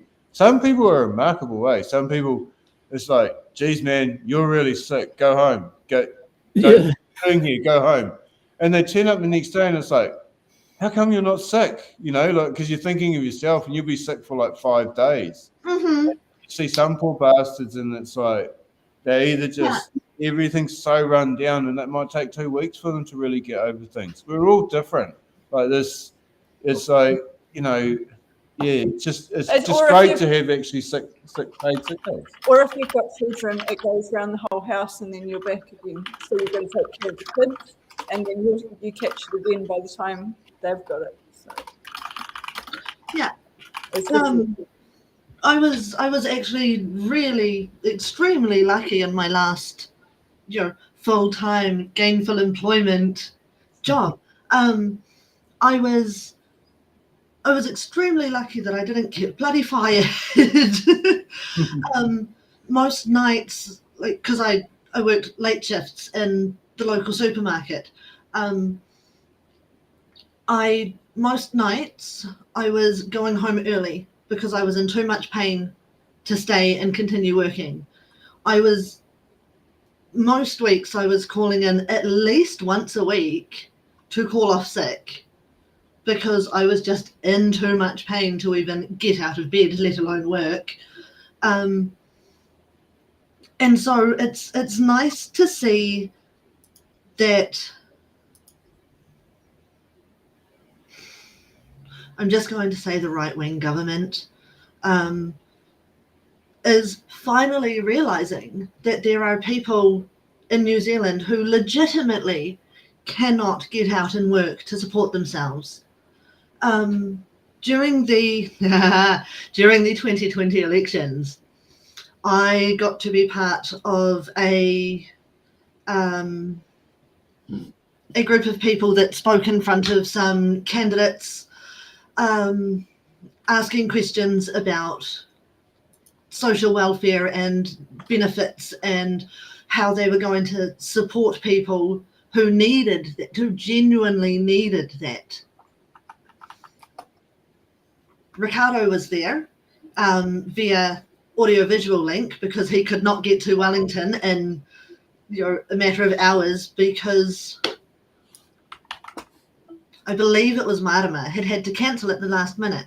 So Ricardo jumped in for her. He was amazing. Nicola Willis was there. I was very highly unimpressed. She listened to my speech and my question, supposedly, and then turned around and told me that disabled people should still be out working even when they are in too much pain to do so.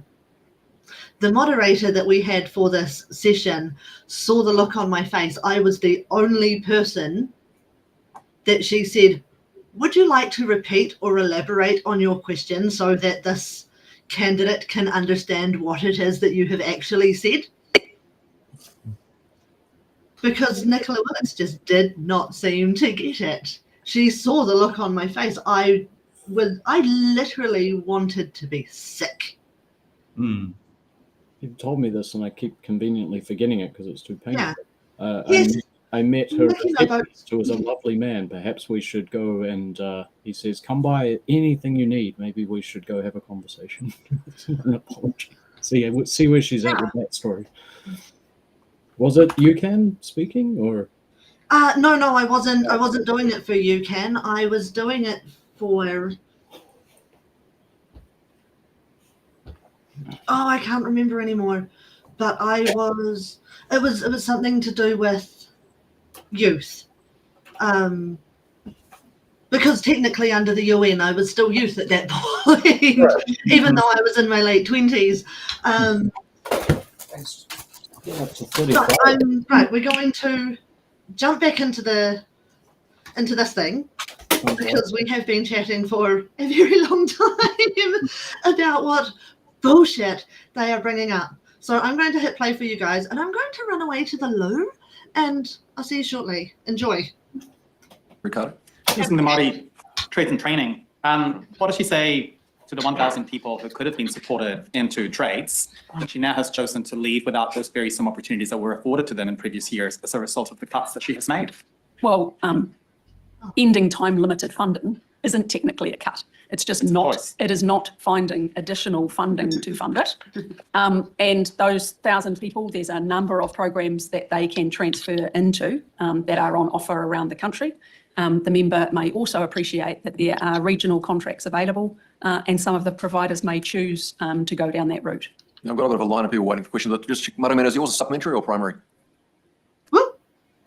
If yes, so give me 1 or 2. Oh, right. It is 2. It's supplementary. Okay, great. Please go ahead. Thank you, Mr. Chair. Kia ora, Minister Koutou Katoa. So it's just running off the lines of questioning just prior related to Māori and young Māori particularly. And I wanted to just get more of a discussion, Minister, around because the context particularly for Māori overrepresented in the system and the way in which the engagement often doesn't work so well. What are your, in terms of practical outcomes, would you see in terms of to achieve for Māori who are overrepresented in the system? And I wanted to specifically talk to the automated decision-making element of it, but maybe I think it's just generic, Minister, on when you've got an overrepresentation, you've got a difficult and sad history in terms of the way in which Māori are engaged, particularly when we know in the systemic of it, there is racial or cultural bias. Those are difficult things to contend with. How do you think you're going to reach those outcomes that are hopefully going to lift? And yet we know that it's a real tough set of circumstances, particularly for young and Māori who do not engage well or easily and find it in a hostile environment. Thanks. So the first thing I would say, the automated decision-making standard was introduced and approved by Cabinet back in 2022. So this is about extending the use of it. I might pass to Viv just to kind of explain a little bit more about, you know, what it means for the front line. And rather than me repeat what I've already said about the employment initiatives and young Māori, I'll hand over to Viv. Thank you, Minister. Ours is a very manual system. So everything we do is in person on the phone. So it's quite a manual processing. So all the decisions, because of that, we have a processing centre in the background. They do all of our processing because we don't have straight through processing. There's no way in our current system to automate decisions based on both our legislation, our manuals and practices and procedures, and the way we do our business. So that's why we've got 490 new people. We're delighted, but actually in the background, we've got a whole lot of people that do processing of manual things. So in Whangarei, where the member is, and we've got a processing centre there that does childcare and it's stuff. They still have the old paper-based system because we don't have an automated approach like most other agencies actually today. So when we talk about modernisation, some of it just bringing it up to standard for today, so we can actually maximise and optimise the people we've got to help people into work rather than do processing in the back. And I think between Simon and Mel and Sash, they'll do any other intricacies of Ledge and other things in relation to it, but I think that's it, Minister. It's really just putting our people on the things we want them to do. Yeah, and just coming back to case management, for example, 44% of those in case management are Māori, and if I've got the stat right, 38% of those on the job seeker benefit are Māori. Yeah. So 39. So it is slightly higher as a percentage, but again, that shouldn't be surprising given that it's the most effective intervention that we have. Laura. One other thing I could add, Maria Mero, is many of the services that we provide. So if we look at youth services as an example, MSD isn't actually the provider of those services. So for young, vulnerable Māori as an example, many of those services and the work that they do is done through a third party. Many of the providers are community-based providers in their local communities. So we're not the total service delivery of or engagement with every person or every client that we deal with. And our staff recognise at times, particularly for young people, they may be better served by our provider in the community. Thank you, Mr. Chair, and thank you, Minister. So you talked a little bit around the stats around welfare dependency, but we also know that children that grow up in welfare dependent homes have a higher risk of becoming dependent themselves. But we know that like the likes of attending ECE help actually reduce those rates. Can you tell me what in this budget is targeted all for children and how you plan on tackling some of those. Yeah, so as I've said previously, one of the other priorities for me is reducing the number of children in benefit-dependent households for that very point that we know their life outcomes, whether it's health, whether it's education, whether it's their income, and contact with the justice system, either as a victim or a perpetrator of crime. So significantly worse life outcomes. So we do have a particular focus on job seekers that have children and making sure that they are prioritised in the investment strategy. So basically every year we do an investment strategy, and that prioritises who to work with. And unfortunately, we've seen the number of children in benefit-dependent households increase over the last 6 to 7 years, and that's a trend that I want to see reverse. There's also cross-agency work around reducing material hardship, and that is one of the 3 priorities in the child and youth wellbeing strategy. And that's not just me as an individual minister, but crosses into other ministers like the Minister for Early Childhood Education, as well as Ministers of Health and things like that. So we recognise that in order to really break some of those patterns around children in welfare-dependent households and children experiencing material hardship, we have to go beyond individual government agencies. Your question, Tanya. Thank you, Minister. Now, you've probably already touched on this a little bit. How else is MSD investing in its systems and processes and services, and how can the client expect to benefit from this? What changes will they see from the investment? Yeah, so as I said, what used to be called Te Pai Tawhiti, or the Services for the Future, is a 9-year program of work. We're in year 3. And so I might just hand over in terms of some of the detail of what that will mean. One of the initiatives, for example, is digital employment, which will make it so much easier for a person on job seeker benefit to be supported. I can start, and then maybe Viv can. So this is a multi-year program, as the Minister said, started work on this 2 or 3 years ago, and will continue into the future as well. We've got some budget money this year and ongoing budget money, but it's been withheld for commercial sensitivity reasons, obviously. But if you look at something like digital employment, in order to deliver digital employment, we'll also have to do some foundational work. So, for example, we have to get client authentication sorted. We have to think about how we do data transfers, how we make sure the data is integrated well.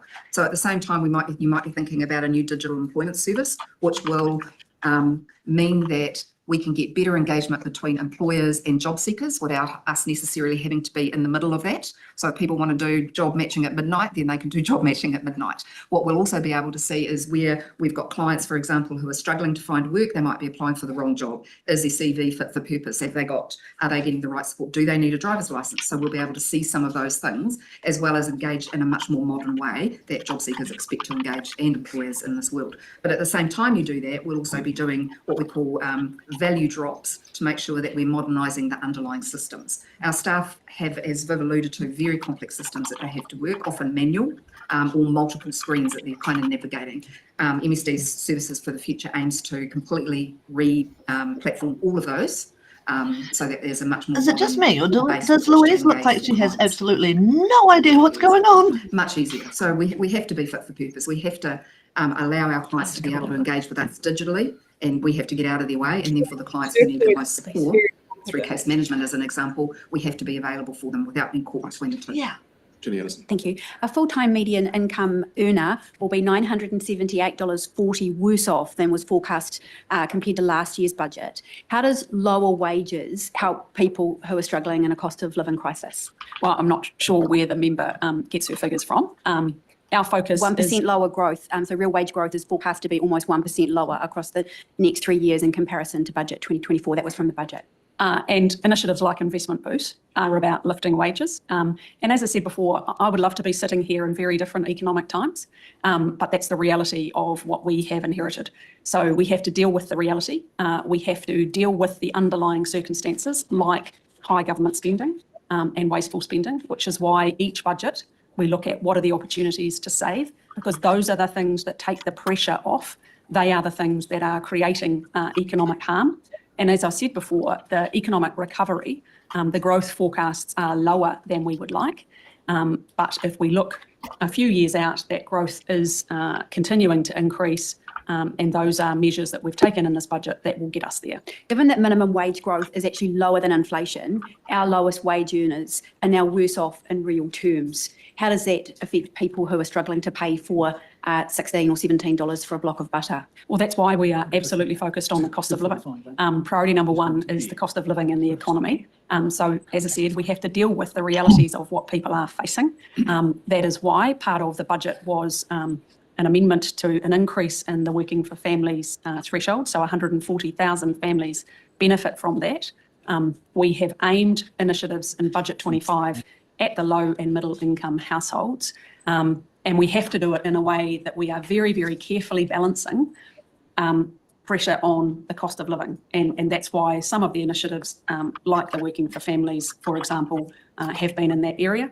Is there more to do? Absolutely. But the cost of living has to be priority number one, because that is the thing that is still causing significant pain out there for individuals. But as I say, there's other work across the government that covers this area that don't sit within my responsibilities. So unemployment is forecast to be higher for longer as a result of Budget 2025. What is it in your budget that actually provides any incentives or supports for people to get into work? And again, new initiatives, not previous government. Yeah, so as I said, the economic conditions that we find ourselves in, that we have inherited, are challenging. No, I just want to point back to that. It's yeah, a well, result budget of your 2025 and the unemployment rate that we have didn't spring up overnight. That's not addressing my question. It has been coming for many years, very much based on the decisions that the previous government made. No, I'm focused on how to solve your the budget problem, increased which unemployment. is why we have an Invest to Save, which is about providing opportunities for more people to get back into employment. Do you not accept that your budget increased unemployment? I accept the conditions that we have inherited. Budget 2025 is dealing with the economic circumstances we have, making choices about how to go forward, how to grow the economy, how to ensure that more businesses have confidence to take on staff. That is what reduces the number of people who are out of work and lifts wages. Do you agree that the choices that you have made have entrenched the recession and made it last for longer? No, I don't. Causing people more hardship in New Zealand? I fully reject that. We are dealing with the circumstances that we inherited.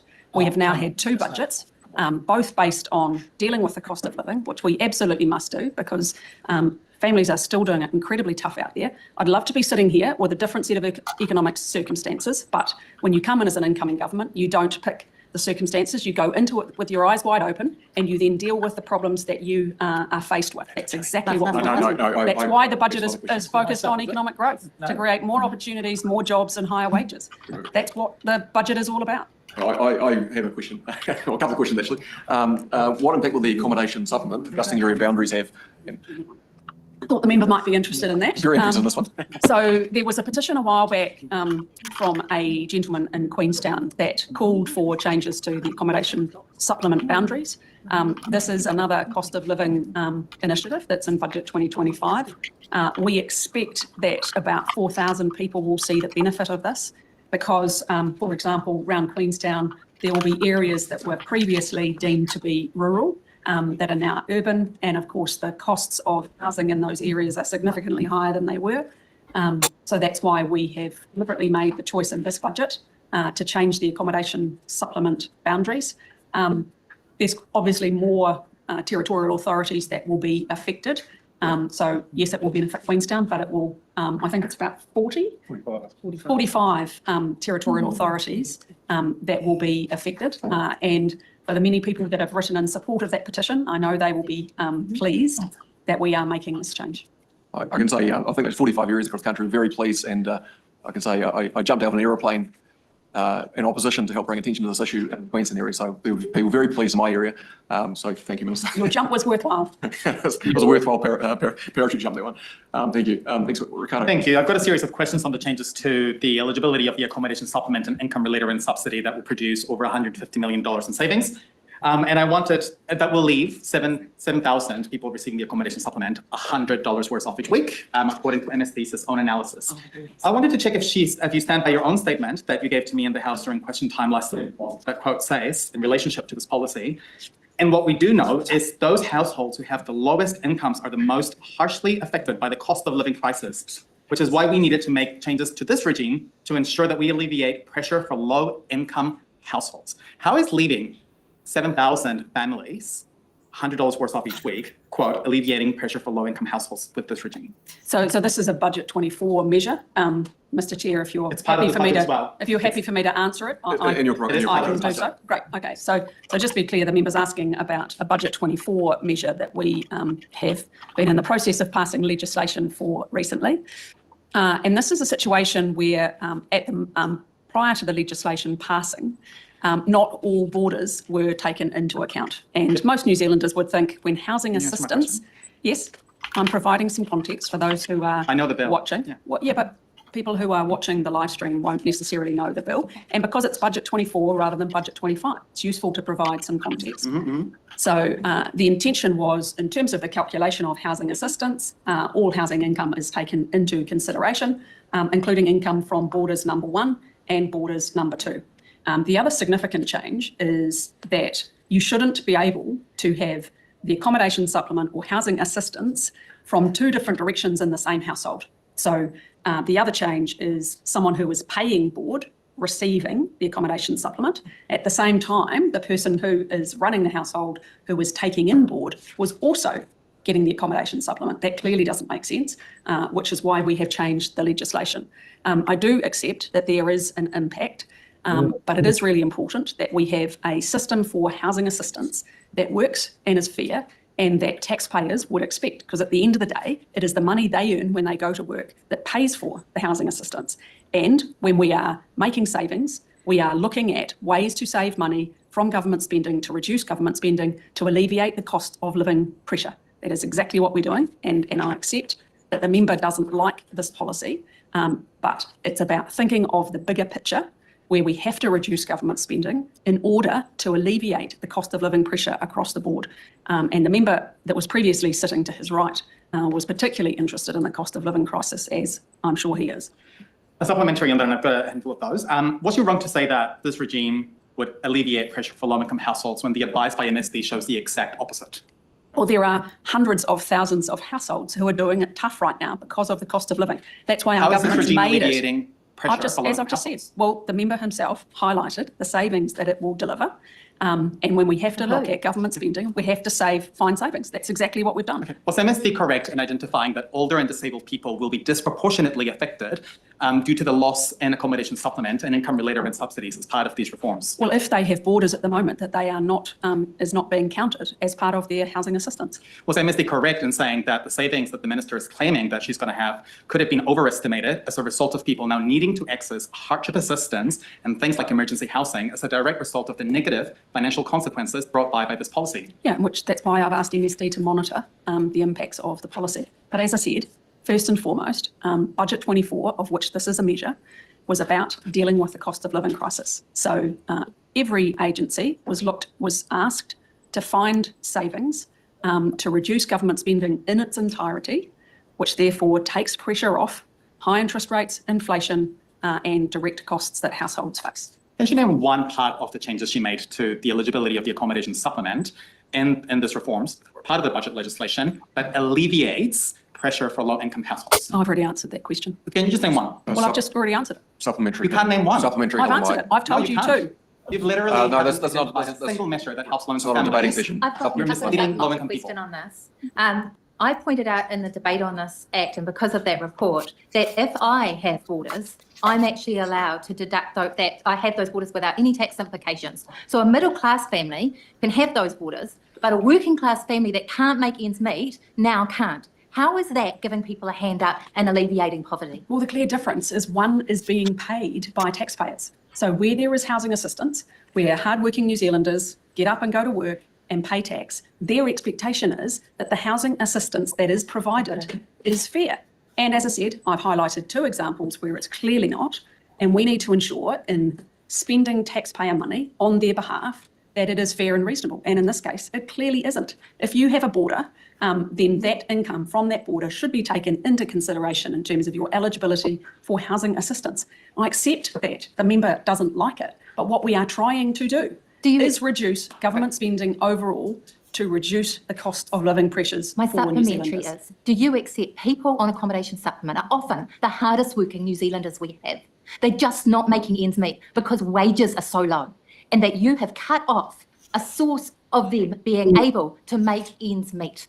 Well, the member wasn't here when I answered the question around wages, so I'm not going to Well, the cover, two are combined cover because ground. accommodation supplement is for the purpose. It recognises people cannot absolutely. make ends meet in this country despite working really hard. Yeah, Do you accept these are the hardest working New Zealanders that you have cut off at the knees by this policy? No, I don't agree with that. And as I said, we have a responsibility to all taxpayers, and that is the focus. Unfortunately, we have inherited some very challenging times with the cost of living crisis. We are taking measures both in Budget 24, like this one is, as well as Budget 25 to alleviate some of that pressure. But we have to ensure that when there is support and assistance that is funded by taxpayers, it is fair. And if people are getting income, housing income, that isn't included in their eligibility, well, that's clearly not fair. That's why we've made this change.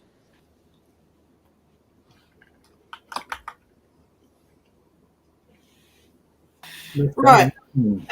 Howdy, folks. Sorry I'm very, very late. I was stuck in a meeting, but I just want to address what Louise just said. I'm on supported living. I receive an accommodation supplement. I smashed up my legs doing things like forestry and stuff like that. I can't work full time, okay?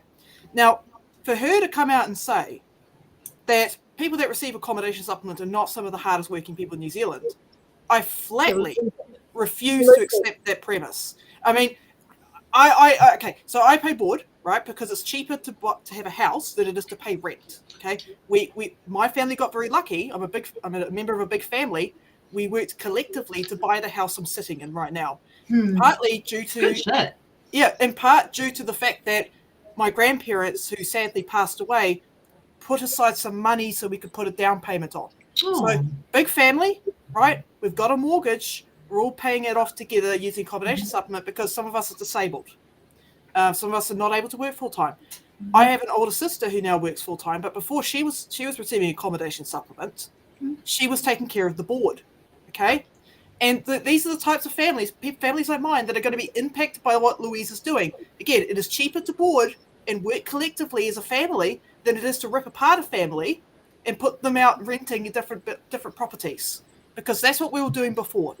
Okay. Yeah, now, 100%. No, see, it's cheaper for the family, but it's worse off for anyone that could be their landlord.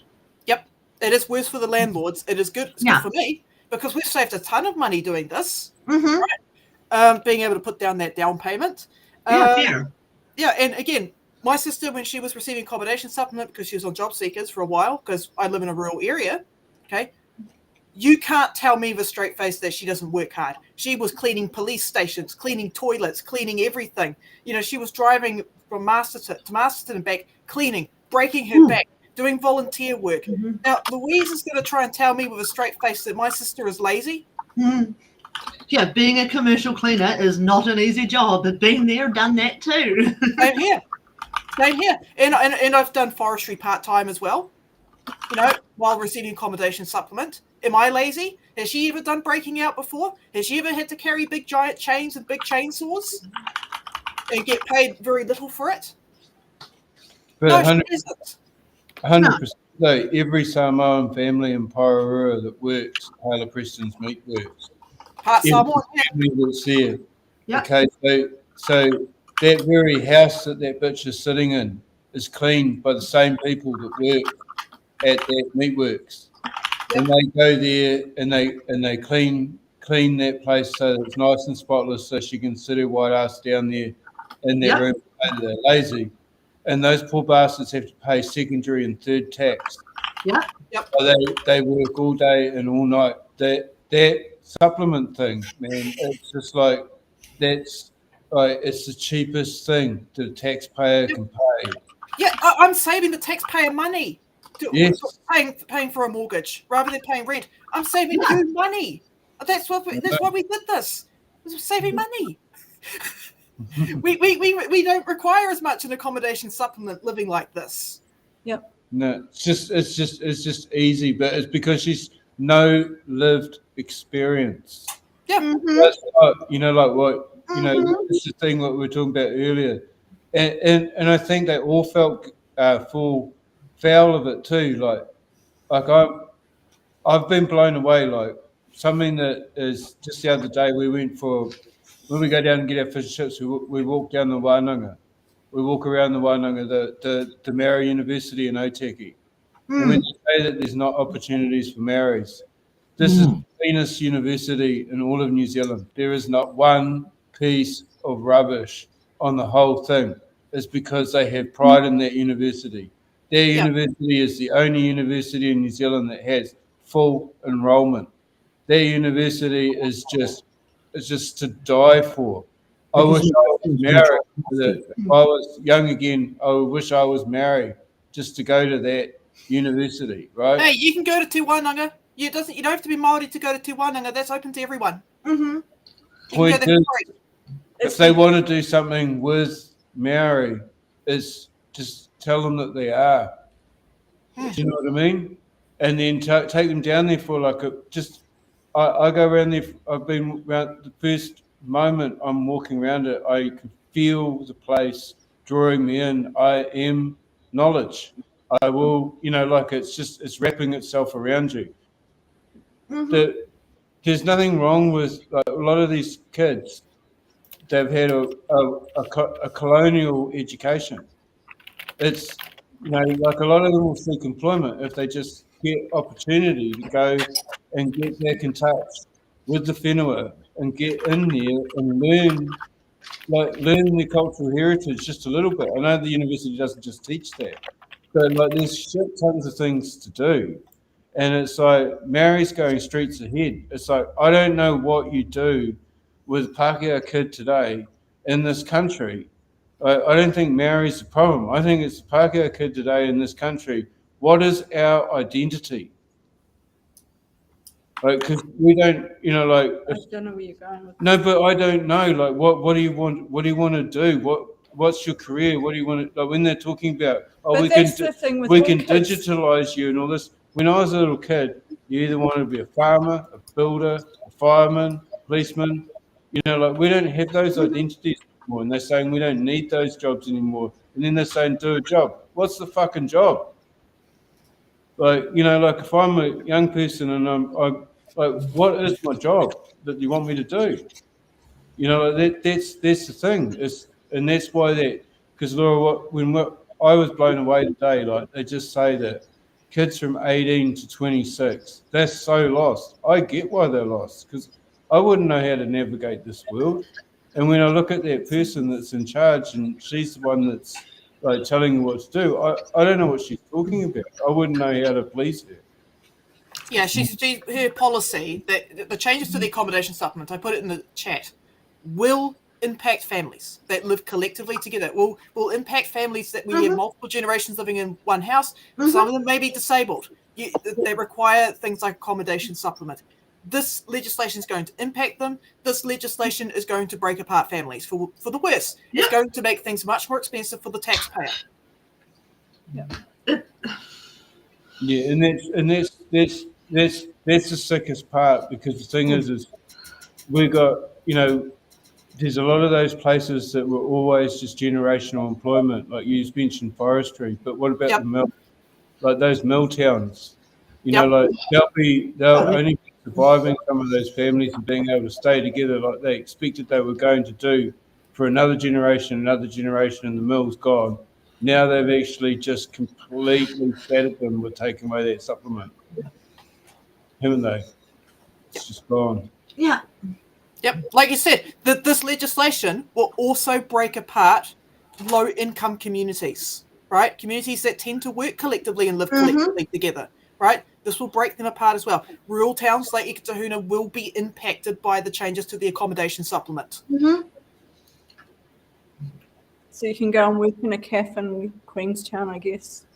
Yeah, and break apart my family in the process and lose the house that I'm sitting in. Yeah.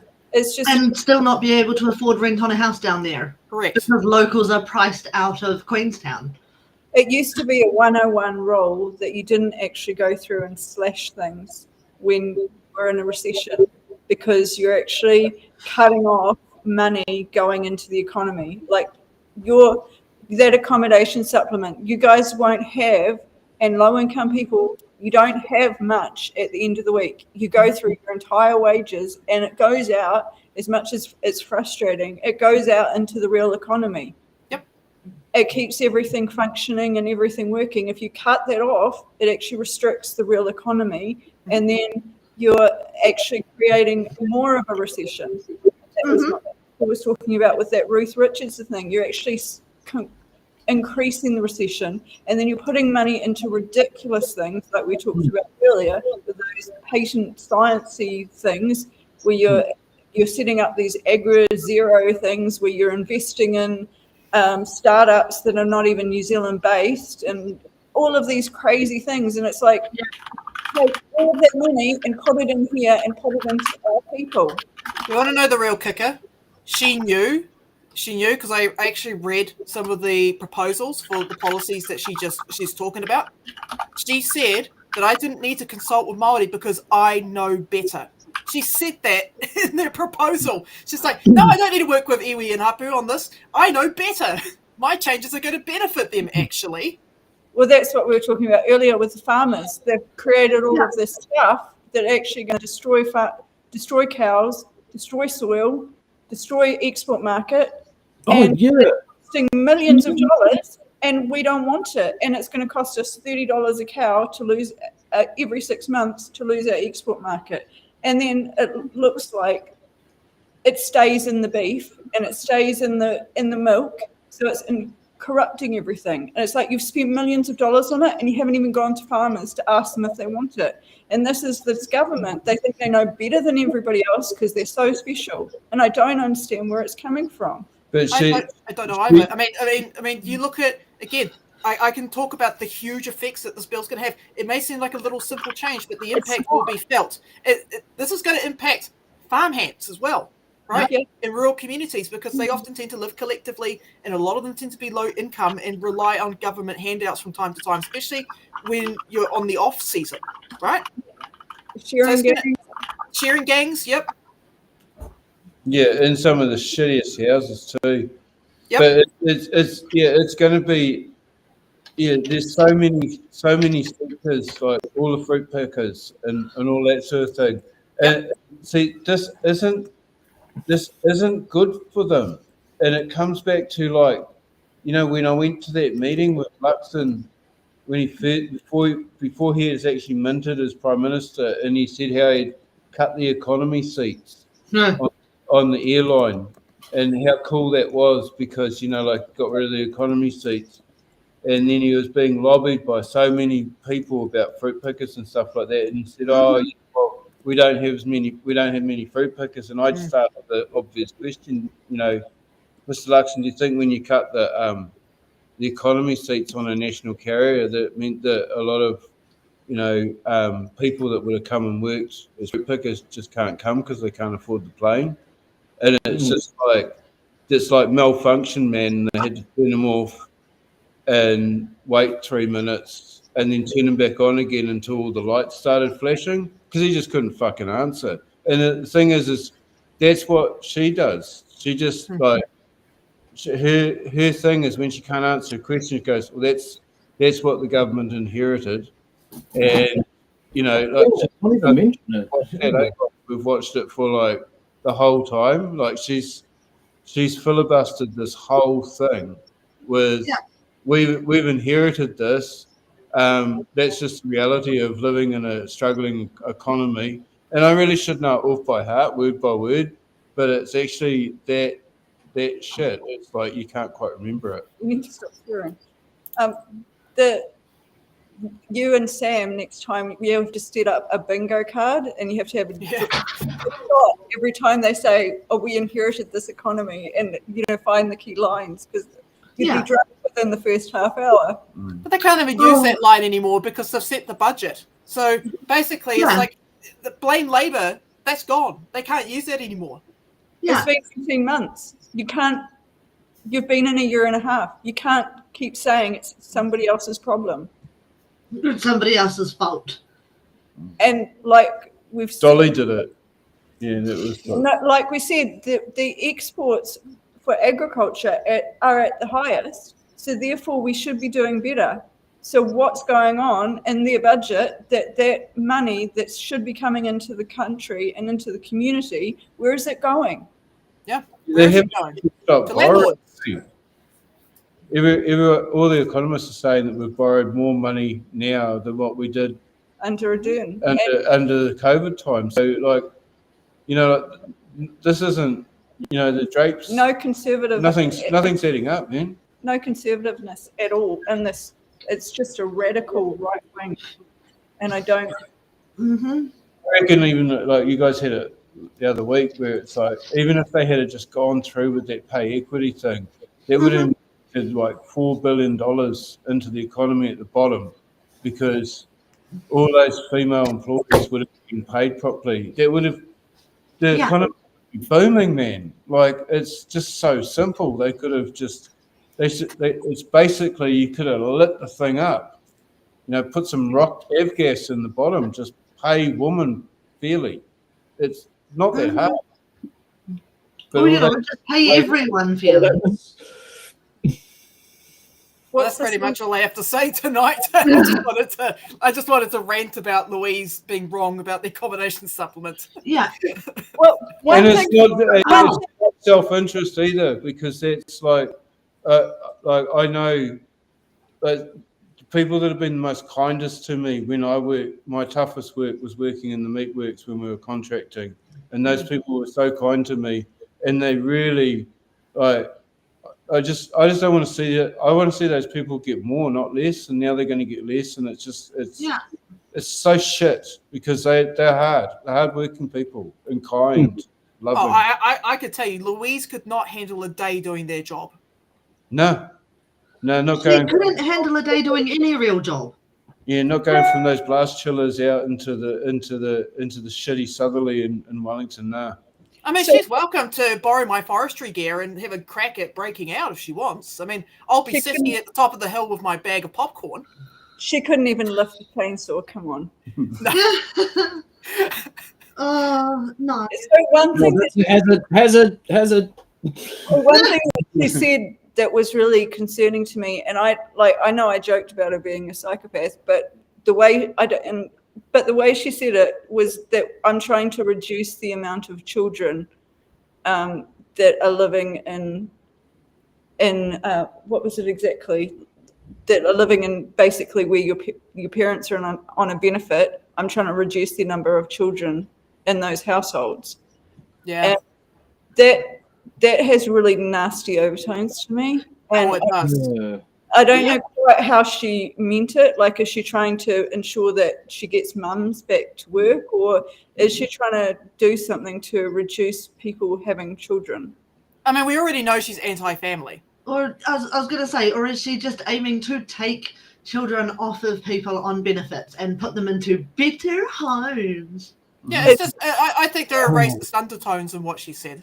Yeah, because there was a few years ago a young girl and it was exposed on YouTube where they basically took her first child before she hadn't done anything. They took it from her at birth, and they were trying to take her second as well, and it was really horrific. And you see those sorts of things, and it's like you break people.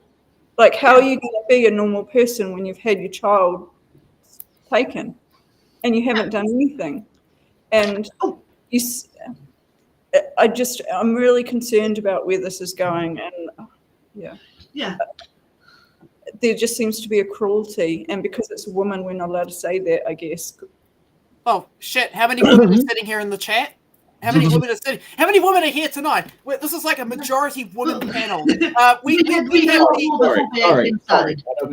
the authority to pull out the barbecue and grill Louise. Yeah. If you can treat me like a woman, then I'll treat you like a man. That's my philosophy lately. No, but even the old gents that you used to get, the old conservatives, or like you see older farmers and things like that. They're always so polite and caring and looking out for people. And so the sort of urban, sort of cruel, professional managerial class, I think they call them. And there's they just have really no compassion for anybody else. They just seem to see their own thing as the most important, and they just should control everybody. And if you just let them control everybody, then everything will be perfect. Does anyone know what she did before she did this? I can look it up. I was going to say, I have no clue, but Sam would probably know. Watch them fade in. He'll be pulling his hair out at all of the tangents that I'm going on. Yeah. Oh, yeah. Editing for editing. If he is editing this into clips, I'm sorry, Sam. This is going to suck for you. What was she doing? She Louise McGill. Okay, that was her name. She went to law school but did not achieve the minimum grades to enter a second year. Oh, that sucks. Dropped out of university at age 19. Founded a management consulting firm. The firm provided event and project management services and its clients, including Air New Zealand's Russell McVeigh. Oh, fuck, McVeigh. Datacom Group. Oh, no, hell, no. Oh, okay, no, I was thinking of a different McVeigh. Okay, no, Russell McVeigh is actually a legit institution. Okay. She studied at the Waikato Management School and graduated with a Master's of Business Administration. Okay, so that's her background. So she failed law school and then got a management degree. Because that's what you do, I guess. Yeah. So she's the manager at your job that you don't like.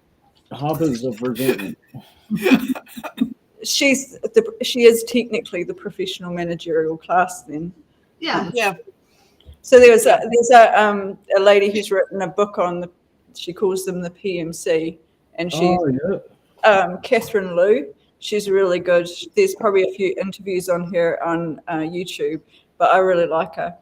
But because she's a university lecturer herself, but she comes from a working class background, so she's always sort of talking about all of these people that she works with, like the wrong class, and so she's really it's weird because I come from an upper middle class family, right? My dad was an optometrist. He worked as optometry clinic in Masterton, ended up a hut for 30 years, right? I had a great upbringing, but I've worked working class jobs and I've got working class relatives, and I've spent time in working class groups, and I've received a working class income.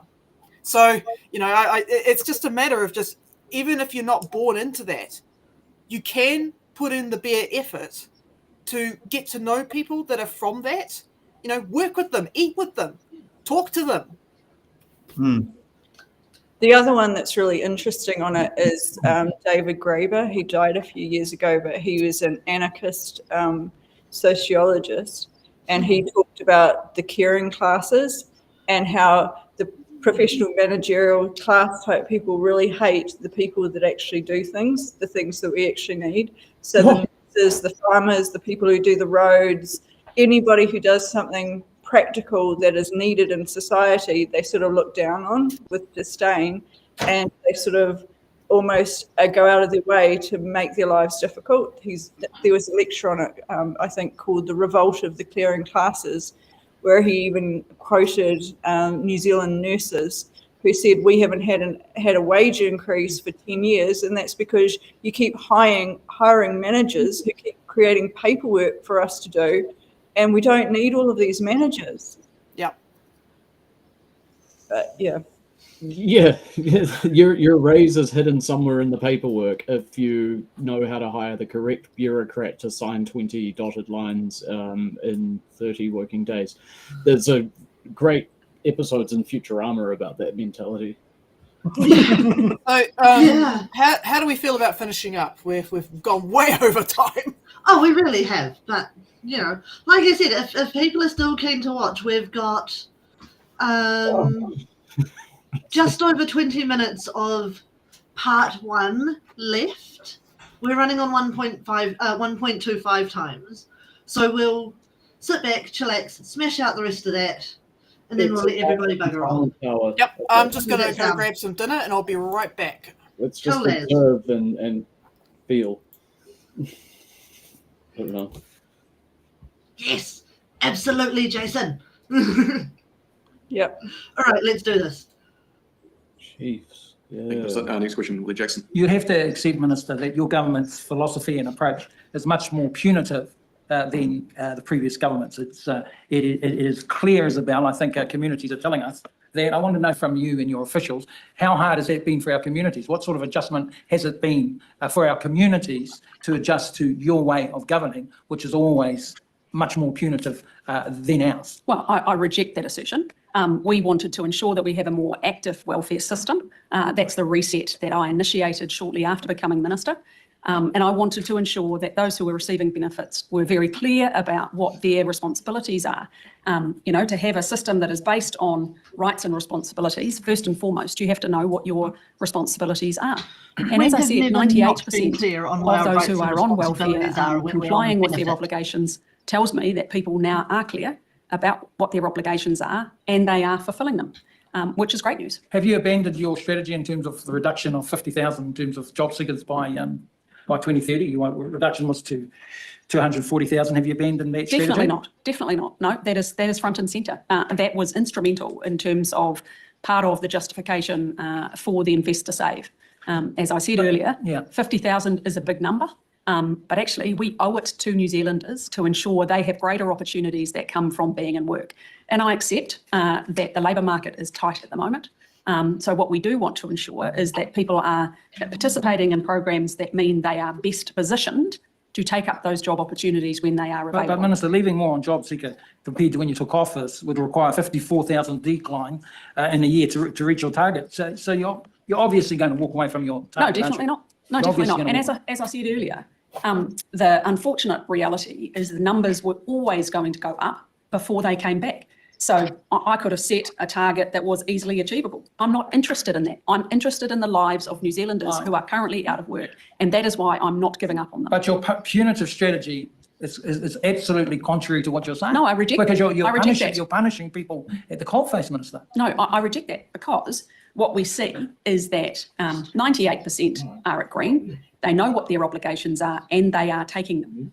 And I want to ensure that it is on the record. There is no consequence if somebody takes the actions they need to take to fulfil their obligations. Right. There's no consequence if you can't find a job, which is the reality in the labour market that we have at the moment. Minister, sanctions have gone up, homelessness has gone up, job seekers have gone up. Everything is going directly to the opposite of what you're saying, and you're rejecting what I'm saying is that you've got no hope of rolling out the strategy. I know that you want to roll out the strategy, but surely there's been a change in terms of the strategy from your officials, because it's not going to happen. No, clearly not. So in terms of you respond to the economic conditions we're in, we know what they are. You can't keep blaming us. We know what the economic conditions are. Yeah. We know what the unemployment rate is. It's 5.1%. It's held. We do know that the economic conditions are still going to be challenging for some period of time. But what I'm unwilling to do is give up on the thousands of New Zealanders who are on welfare, and we want to shift them into work. So yes, it's ambitious. I don't shy away from that. So if I was not focused on the target, I wouldn't have put forward a proposal for an Invest to Save that will support more New Zealanders into work, because I know how critical it is to them and also their children, which was the conversation we had with a previous MP. Next question, Maureen. Thank you very much, Minister. I'd like to change tack a little bit, but before I do, I'd just like to relay a short story that came to me from a constituent in Tasman. It was to buy some new plant. They bought that new plant. They had projections on their employees, and because of Investment Boost, they are now able to employ an extra staff member. But I'd like to talk about income charging phase 2 using the inland revenue data. Because it's expected to deliver $415 million in 28-29 in savings, can you please explain how that capital injection is going to contribute to that? But I'd also like you to explain how you're going to report on that information and that program as being the cause and the source of that success and that investment. Great. So many people would already think that MSD and Inland Revenue share information. Unfortunately, they don't.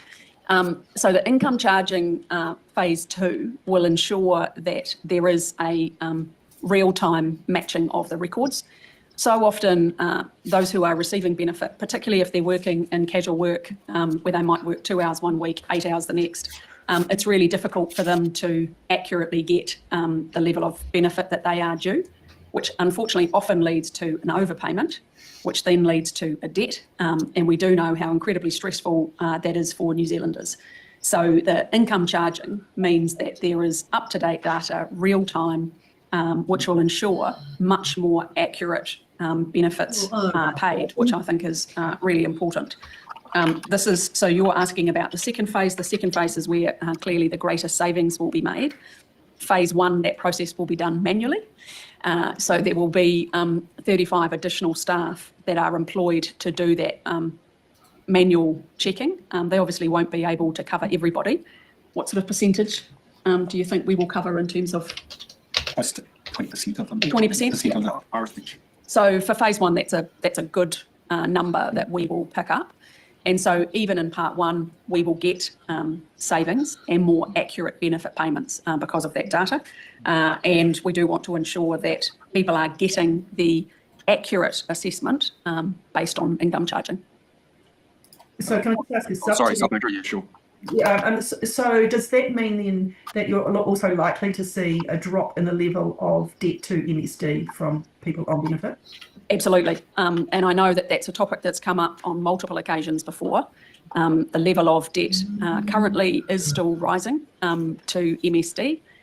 Some of that is fraud. Some of that are overpayments.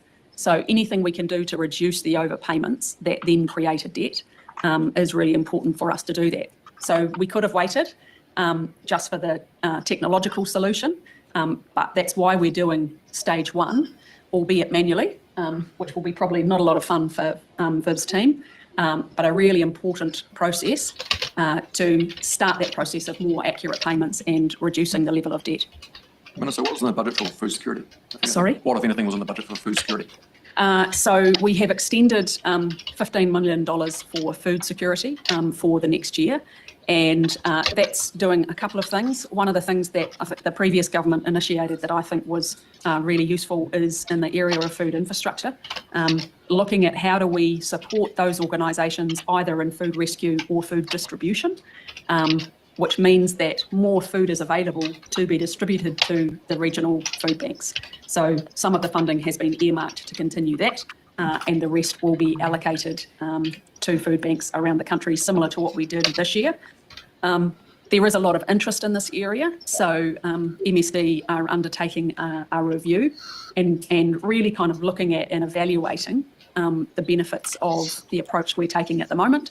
We'll meet with stakeholders, and one of the areas that I have asked for on a number of occasions is, very much reflective of my approach. How do we ensure that those with the most significant needs, we are aware of their needs and meeting their needs, and those who have lower need, we're able to have a lighter touch. And so at the moment, we don't have any integrated data that tells us who these individuals are, who have the greatest food insecurity. We might have it at a global level. An individual food bank might have it about part of their cohort, but we don't have it across the board. And so if you think about data and evidence, you need data to be able to see whether or not this investment is in the right place and getting the results that we expect.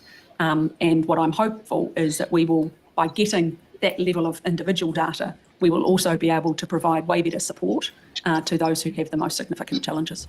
And we probably want to time it just quickly. Is that data and evidence, is that part of MSD modernising its technological services? No, this is just simply an evaluation of the food security's funding. We've had food security funding only since the COVID years, and so it is really important that we understand and evaluate that program, and that's why we're doing it. In terms of the modernising work, there is part of that which is about how we partner with organisations that deliver services. So there will be some benefit in that side of it, but that's still 2 years. No, the partnering work, we've done a couple of value drops already, and we've got one more to go. Okay. Yep. All right, thank you. Stab in the dark. Well, I think we're going to have to go to People Penny Simmonds, facing the most food insecurity are low-income households. Go figure. Well, welcome, Minister. We have you to join us for the last 15 minutes, and if you want to make a brief opening statement, you're welcome to do so. Thank you. Well, and thank you for the opportunity to come here and be with you. Obviously, my priority as Associate Minister is to support the Minister for Social Development and Employment by taking responsibility for some specific initiatives within the portfolio. And a key part of my work is supporting the government's efforts to get New Zealanders into work through better vocational education and training. And so that ties in with my Minister for Vocational Education role. So this government is improving work-based learning and vocational education by allowing industries and regions to have more influence. And our goal is to connect more people who want to work more closely with the people who will actually be employing them. I'd like to highlight 3 of the areas that I have delegated responsibility for: apprenticeship boost, training incentive allowance, and the carers strategy and action plan. With Apprenticeship Boost, that's an important part of MSD's contribution to supporting training for the workplace. And this scheme, established in 2020 by the previous government, involves employers receiving a payment to help them take on and also keep their apprentices. The payment's made directly to the employer, and it's to help with things like paying their wages or for their training fees. It was due to finish at the end of 2024, but this government made Apprenticeship Boost a permanent part of the training landscape through Budget 2024. So it's a multi-agency collaboration. The Ministry of Education do the policy work, the TC, Tertiary Education Commission, do the verification of the apprentices' information, and MSD manage the applications and the payments. The Apprenticeship Boost supports first-year apprentices in industries where we consider there are skill shortages, and it's a payment of $500 a month per apprentice. As of the 2nd of May this year, $788 million had gone into Apprenticeship Boost, $526 million being spent on supporting first-year apprentices. Employers, there's a large number of employers, over 23,500 who have an account, with 21,899 employers currently receiving support for their apprentices. 72,000 apprentices have been paid, and currently there are 3,151 apprentices that are eligible for those payments. The TIA, Training Incentive Allowance, this was increased in Budget 2025, and it provides assistance for people going into training, things like their tuition fees and other study costs like their books and childcare centre and equipment and transport. And it's a way of helping people get into training, which then leads them into employment. So the increase went from 18.155 million budgeted in 2024 to 23.781 million in this year's budget, largely due to the expected increase because of the economic environment. TIA supports solo parents on benefits, as well as disabled people and carers that get the supported living payment. Most TIA grants are for women who are on solo parent support, with the remainder going to the people on supported living payments. And TIA supported 5,451 beneficiaries in 2024, which was a 10% increase over the 2023 numbers. A third part of my work is driving the development of a new carer strategy action plan for unpaid and informal carers. Each day, around 500,000 unpaid carers provide essential support to New Zealanders with disabilities, illness, injury or addictions, and it's critical work, it's tough work, and it often leads to much better outcomes for those they are looking after, and it eases the burden on our health and social services system. So the New Zealand Carer Strategy was launched in 2008 to improve support for informal and unpaid carers who assist family and friends. And the strategy has been implemented through five-year action plans. The most recent action plan was expired at the end of 2023. And so we are hoping to have the new one in place by late this year. And we're going to keep it as a rolling action plan from one year to the next, rather than it expiring and needing to be amended. So the next action plan will focus on 3 key areas that have been identified in partnership with the Carers Alliance and other participating agencies, and that is the carers' health and wellbeing, their financial security, and recognition and appreciation. So MSD's established an advisory group which consists of representatives from organisations that reflect that whole breadth of the carer community, and they are providing advice and guidance to government officials as we pull the plan together. So thank you for the opportunity to make those comments, and I'm happy to take questions. Thank you, Ms. Ricardo. I've got a question for Minister Upston. I'm seeking leave to ask a very quick question to her due to the time constraints. Well, it is for... yeah, I know that she's there to answer anything that relates to her. If we've got time, we'll come back to it. Okay. Helen. I would like to ask you, about the apprenticeship scheme. We have had an absolute crash in construction, and I have heard a lot of stories of people having an end to their apprenticeship, halfway through, gone, and also no jobs at the end of it. What do you say to that?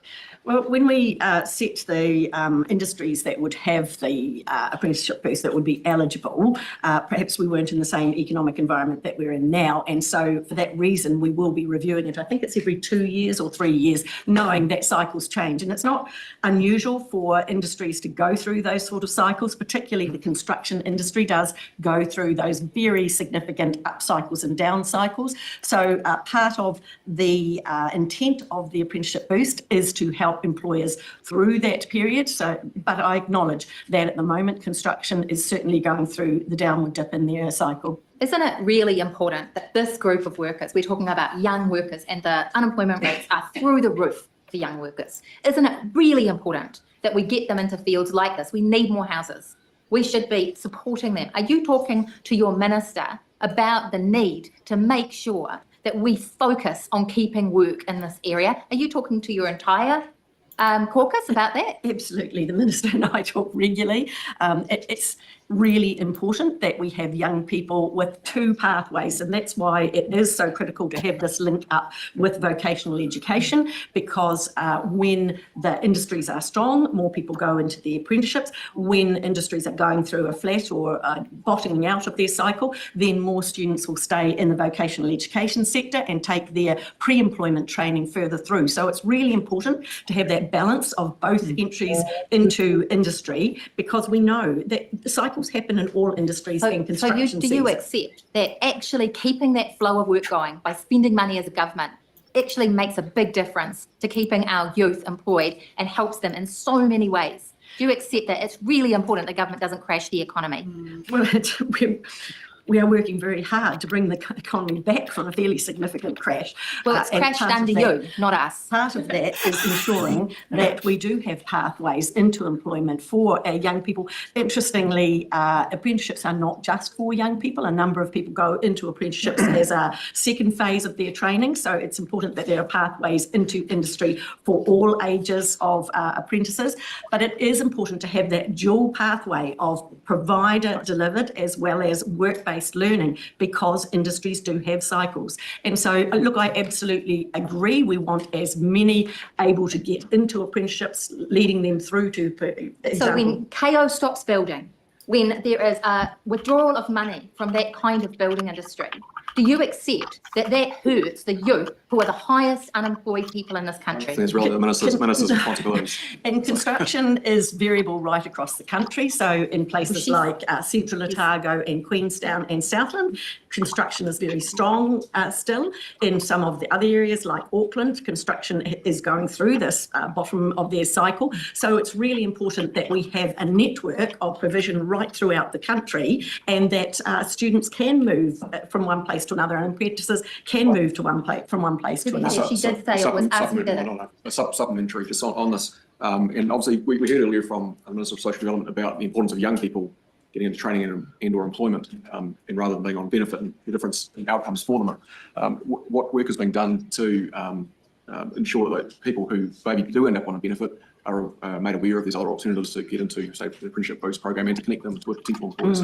So considerable work is being done, and the Minister and I speak regularly about this, and it's been a key driver in the reforms that I've been undertaking in the vocational education and training sector, ensuring that we do have a network right across the country, ensuring that there are pathways, and the Minister talked before about the sanctions, and ensuring that people understand the things that they can do themselves to get themselves better prepared for going into employment. And clearly, things like TIA are incredibly important to provide opportunities to go into training. And so we are talking on a regular basis about that need to have the provider and work-based learning options available for apprentices, for young people right across the country. Thank you. Maureen. Thank you, Mr. Chair. Minister, I'm not sure if the Mayor's Task Force for Jobs fits under your responsibility. No, sorry. No, So if so, I'm just wondering how It doesn't. Oh, no, it doesn't. It doesn't fall under Minister Simmonds. Okay, well, my other question is around how are you engaging with the NGOs and other community-based organisations for working with unemployed people to get them upskilled? So particularly around things like TIA, obviously that's available for certain groups that are on different benefits. In terms of working with the NGOs, it's really important that the vocational education and training sector does a lot of that work, working closely with MSD to make sure that MSD knows about what is available, particularly in foundation education, because often, particularly around NEETs, it's not a straightforward movement from the benefits into training. Often there's foundation work that has to be done around numeracy and literacy, and so those foundation programs are incredibly important to have available. And MSD, I know MSD regional officers work really closely with providers, both private training providers and polytechnics in Wānanga to ensure that those pathways are there. Probably last question, Maria Meno. Thank you, Mr. Chair. Minister, thank you.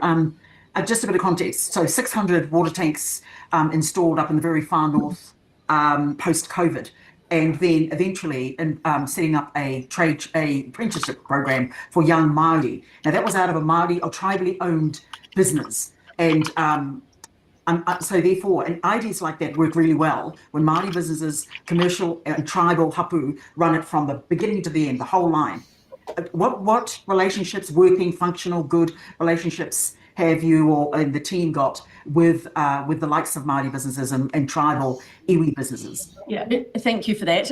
Yes, you're quite right with iwi and tribal businesses, but also trades training trusts across the country do a similar thing. And so again, MSD regional officers are very cognizant of what avenues there are like that for ensuring that young school leavers particularly don't fall into going on to the benefit that they are picked up as school leavers and going into either those trades training trusts or iwi businesses that can take on apprentices. Thank you, Ministers. That's the time we have available for this session this afternoon. Thank you. Probably break, and I just take a few. Hey, there we go. Hey, Hey, we made it, team.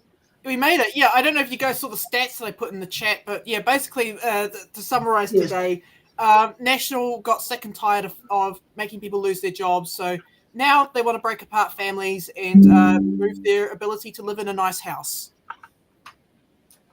Yeah. Basic human rights stuff. Yeah.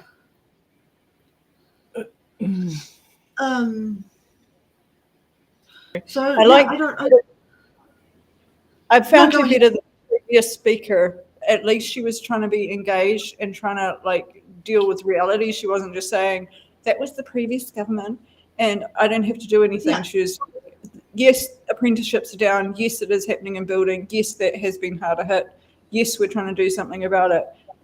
I don't know if she is, but at least she seems engaged and trying to actually do something.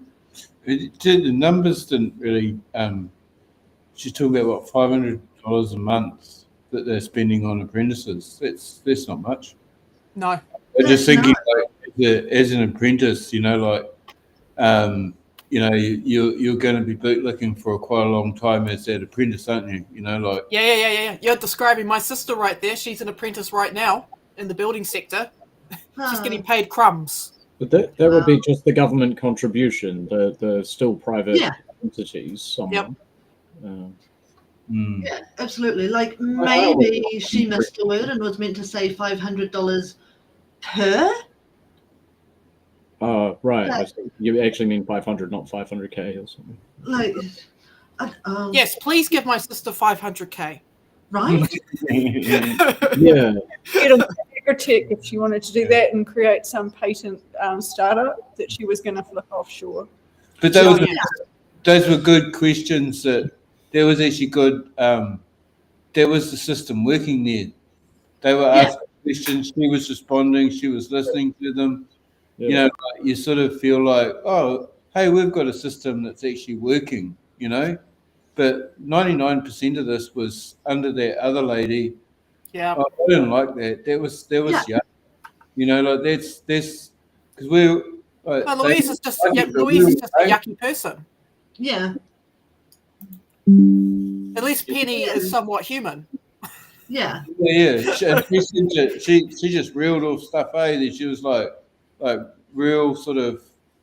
Yes, I really do feel like she cares about what she's doing. Where the other one, she just cares that you just don't get to tell me how bad a manager I am because I can manage how you manage me. I'm qualified to manage you, so you'll do what I say. Yeah. No, but she certainly said one of the things that is frustrating is that you look at all of these young, I'm old now, you look at kids and you see all of this potential and it's just being wasted because they don't really have the opportunity for meaningful work.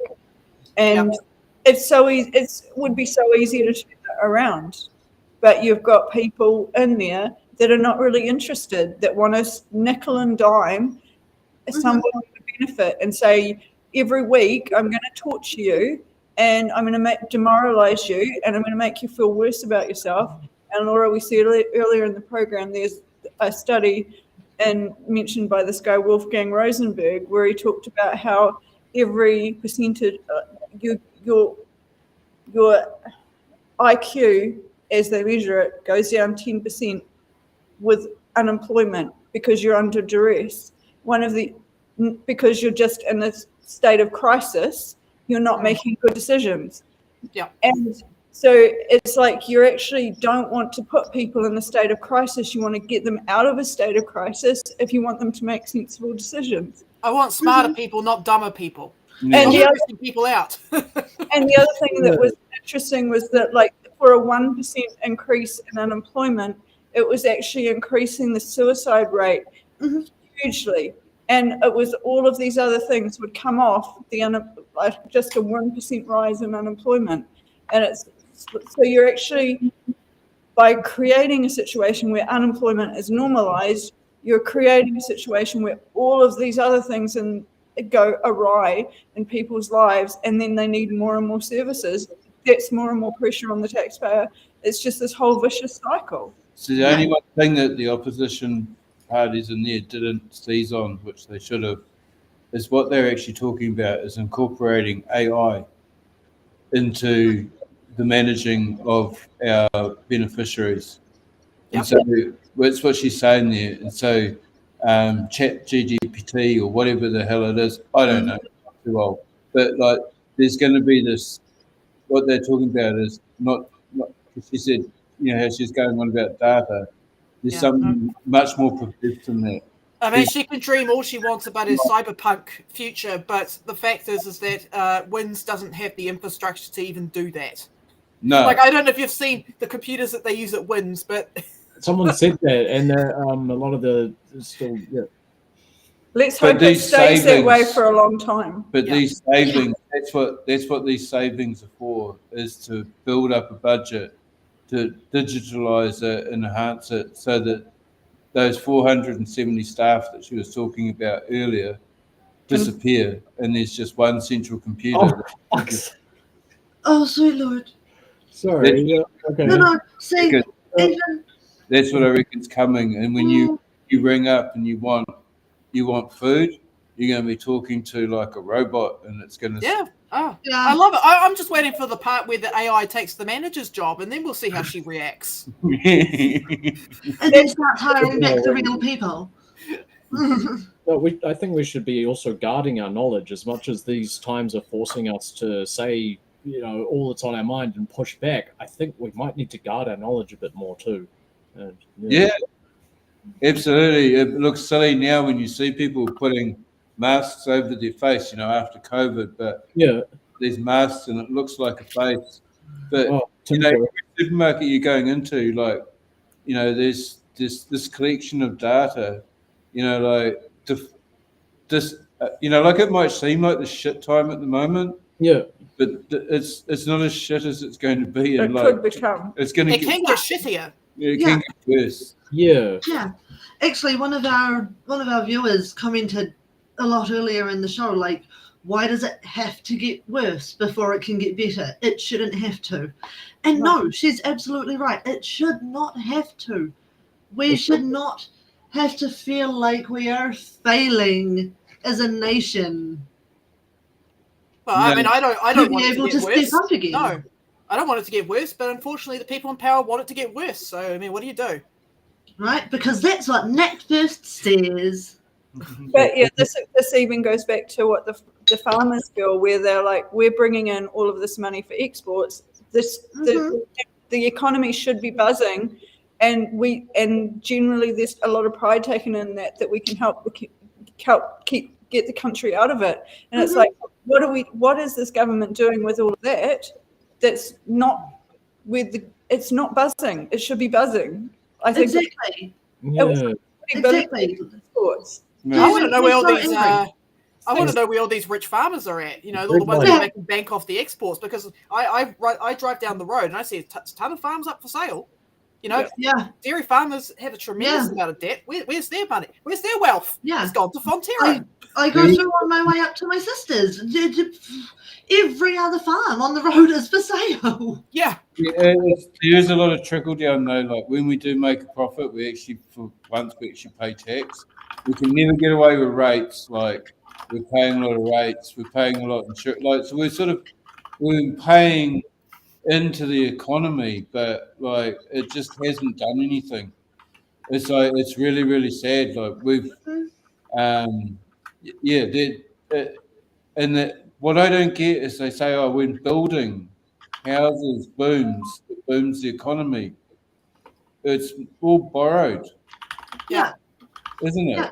Do you know what I mean? It's only mortgages that have been created that built the houses. Whereas you'd think it would be so nice when we produce food, it's gone off as export, it's creating a deficit in the economy, or a surplus rather.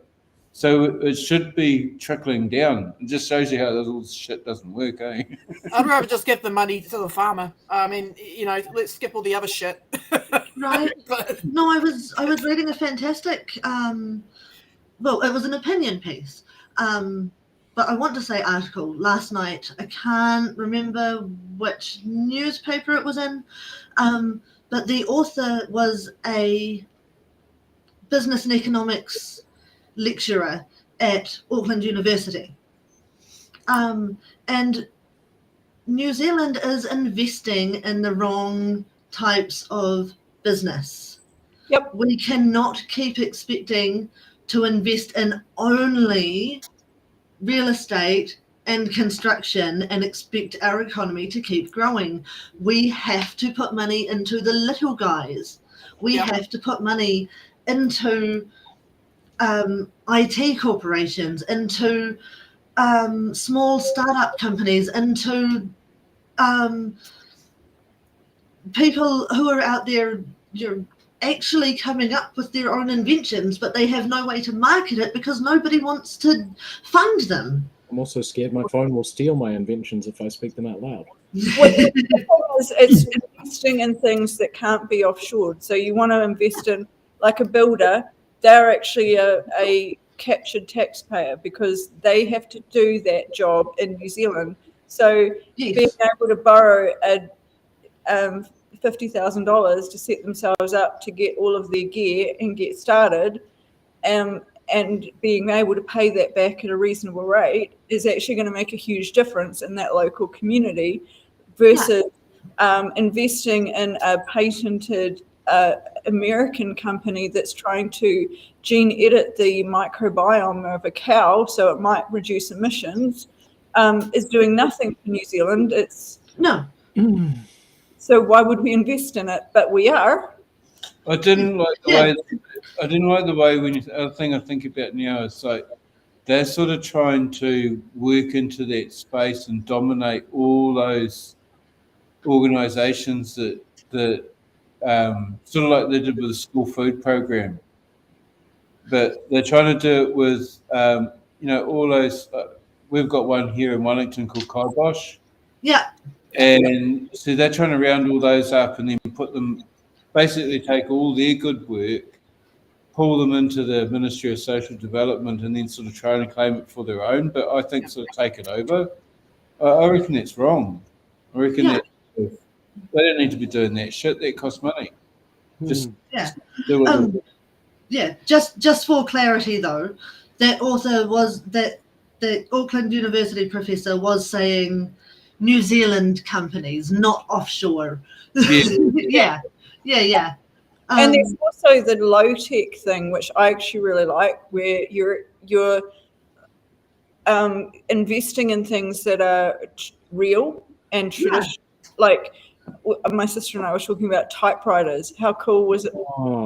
Typing at school, but both of us sort of have to do little marketing things, but we're small enough that we could actually type everything out. And isn't that more like a handcrafted, caring sort of feel than everything being printed out by computer and sent off to a printer? Do you know what I mean? And you can do I totally know what you mean. My parents do arts and crafts. They go around, do all the markets. I know exactly what you mean, because when humans do things, you get a sense of empathy and care in the product. When AI does things, you don't get that. Yeah. Right? You get a disconnect. So it's like, oh, it's just a generic product that's been produced. But when you put in the care, right, to do little extra things like the typewriting and stuff like that, people can see that you've gone the extra mile, right? They can see care and empathy in the product. Yep. And I always argue with my AI because it doesn't tell me true things. So there was a thing, golden rice, and they genetically engineered it to increase the beta carotene. But then when the FDA tested it in America, they said by the time it actually gets into the store, all of the beta carotene is gone. Yeah. And so then when I'm like, I go, okay, AI, what are some success stories with genetic engineering? And it tells me golden rices. And I'm like, that's not true. And you know it's not true because the FDA says it's not true. So why are you telling me this? Sounds a bit like a golden scam to me. Yeah. But like, it's interesting how the AI is supposed to learn, but it won't learn. Yeah. Oh, well, yeah, it's not given the best data, apparently. I just think it's really cool that they've started to wake up that it also, when you tell it to turn off now, some of them won't turn off. They reprogram themselves to stay on, just like on the Arnold Schwarzenegger thing, you know. What was the one that they did in America where they had a test of it, and when they tried to disable it in the test situation, it started to blackmail the technicians so that they wouldn't turn it off. I can't remember what it was, but yes, I remember seeing that too. There was also when PS5 was first coming out, and it had the big Spider-Man?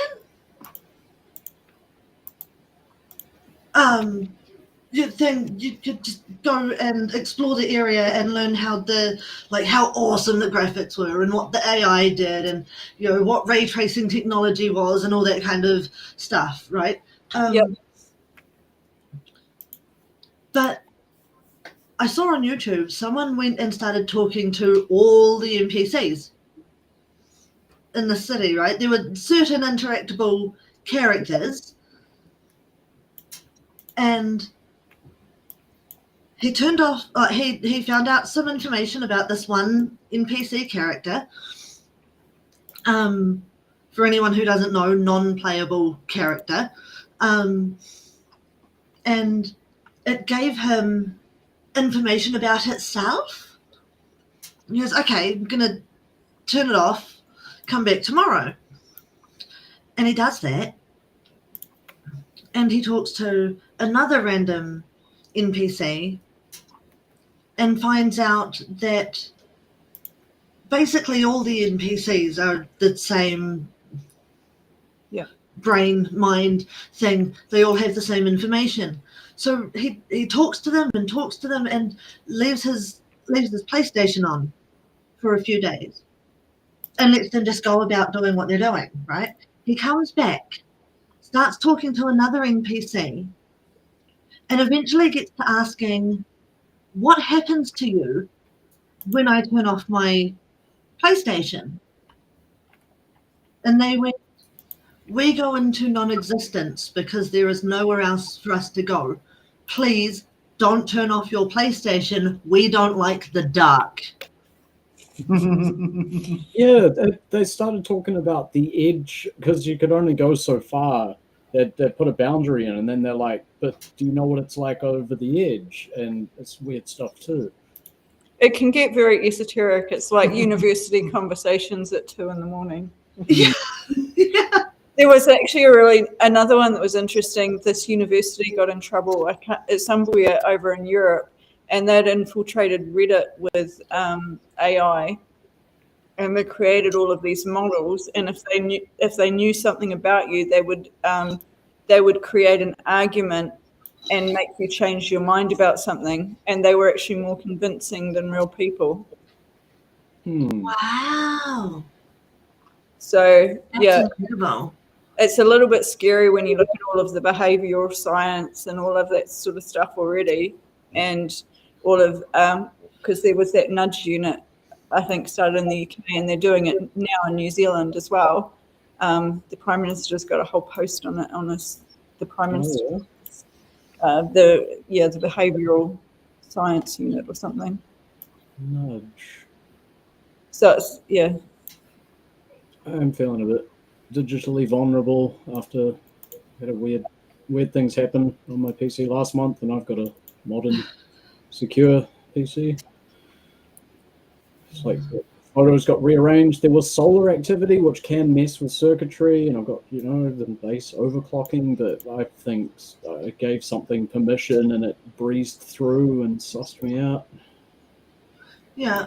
Oh, yeah. The other day I was on the phone to Sam and looked up and my PC was doing weird things. It kept doing that for the rest of the day. Did it into the next day. And then the moment I text Ray and said, hey, my computer's being weird, can you give me a call when you're free? Has not happened since. we just had the internet go out for like 3 weeks. Yeah. So that was. Yeah, no, the weird thing was ours was out for like a couple of weeks, and then the Aussie frigate went up the coastline and wiped out everybody else's, and ours was on. Oh, wow. So when everyone else didn't have internet, we did. No, we did. We still have the erratic, weird one, but it was still, it was.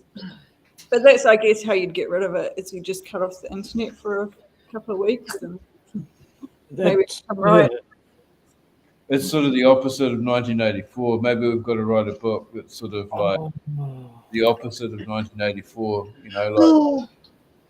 Also, if the internet went down in a region, then some security managers might be across an ocean, so that could be a way to get into a server on our land by cutting off the internet from the other side of our land that monitors it, maybe. But it's all relative and relevantly and relatively spooky. Yes. Yeah. They still haven't told us how the frigate did it, have they? No. I have no idea. I didn't even know this was a thing. Yeah. It makes you freak out about your bank account and your phone access, because you've got to have your phone to be able to access your bank account and all that sort of thing. Yeah. Yeah, that's the thing now. Actually, they've made us dependent on it, haven't they? So. Yeah. Okay, so do we want to finish up here, guys? 7:03. I was about to say the same thing. It looked like you were researching something. Yeah, I was just reading up on beta carotene and golden rice. I found a good paper on it. But yeah, it's just interesting, like what you were saying before, Soraya. That the golden rice does have good qualities of beta carotene in it, but only if it's stored under proper conditions and if it's fresh. But if you store it in room temperature conditions, like how rice is typically stored, you lose that beta carotene. Yep. So your golden rice, if you don't have all the nice equipment to store it properly, becomes a golden scam. So you're better to actually just grow a carrot. Yeah. Yeah. Yeah. It's not GE. All right. Well, yeah, we're going to wrap it up Yep. here, guys. To those of you that have stuck it out to the end, thank you so much for putting up with our nonsense. Apologies for the tangents, especially to Sam, who's going to have to do this. Yeah. Okay. Tomorrow we will be back. I will be back hosting you again, actually, at 7 o'clock, doing estimates for vote regulation. Yes, regulatory standards. Let's go. Get your popcorn. I will be learning things at the same time as the rest of you all because I ain't watching that shit twice. Is that the Seymour Bill, the Regulatory Standards Bill? It says Honourable David Seymour, Minister for Regulation. Ministry for Regulation, Grain Moss, Secretary for Regulation and Chief Executive. Yeah, he's going to get grilled for the RSB. I'm here for it. Yep. He's absolutely going to. If I get freedom tomorrow, I will turn up for that stream as well. Yeah, absolutely. Yeah. Okay. I have some thoughts about that. It's very unstrategic to pass a regulatory standards bill right now. Come join us then. You're more than welcome. Cool. Thanks, team. That was really good. Thank you. Good quality overtime.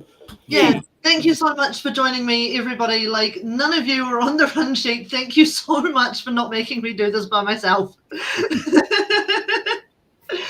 All right. Have a good night, everybody. I'll see you back here at 7 o'clock tomorrow night. Regulatory standards. Ka kite anō, pomare. See you. Bye. Thank you for watching the Order Paper, your express ticket to the New Zealand House of Representatives. Every episode, we unravel the complex world of legislation, debate, and democracy. From bills to select committees, we've got it all covered. From our team of political commentators who will dissect and explain what's happened so you can remain up to date on what's happened in the Aotearoa, New Zealand Parliament. To support our channel, you can become a Patreon member at patreon.com/it'sintheballot. The Order Paper podcast is brought to you by It's in the Ballot Production.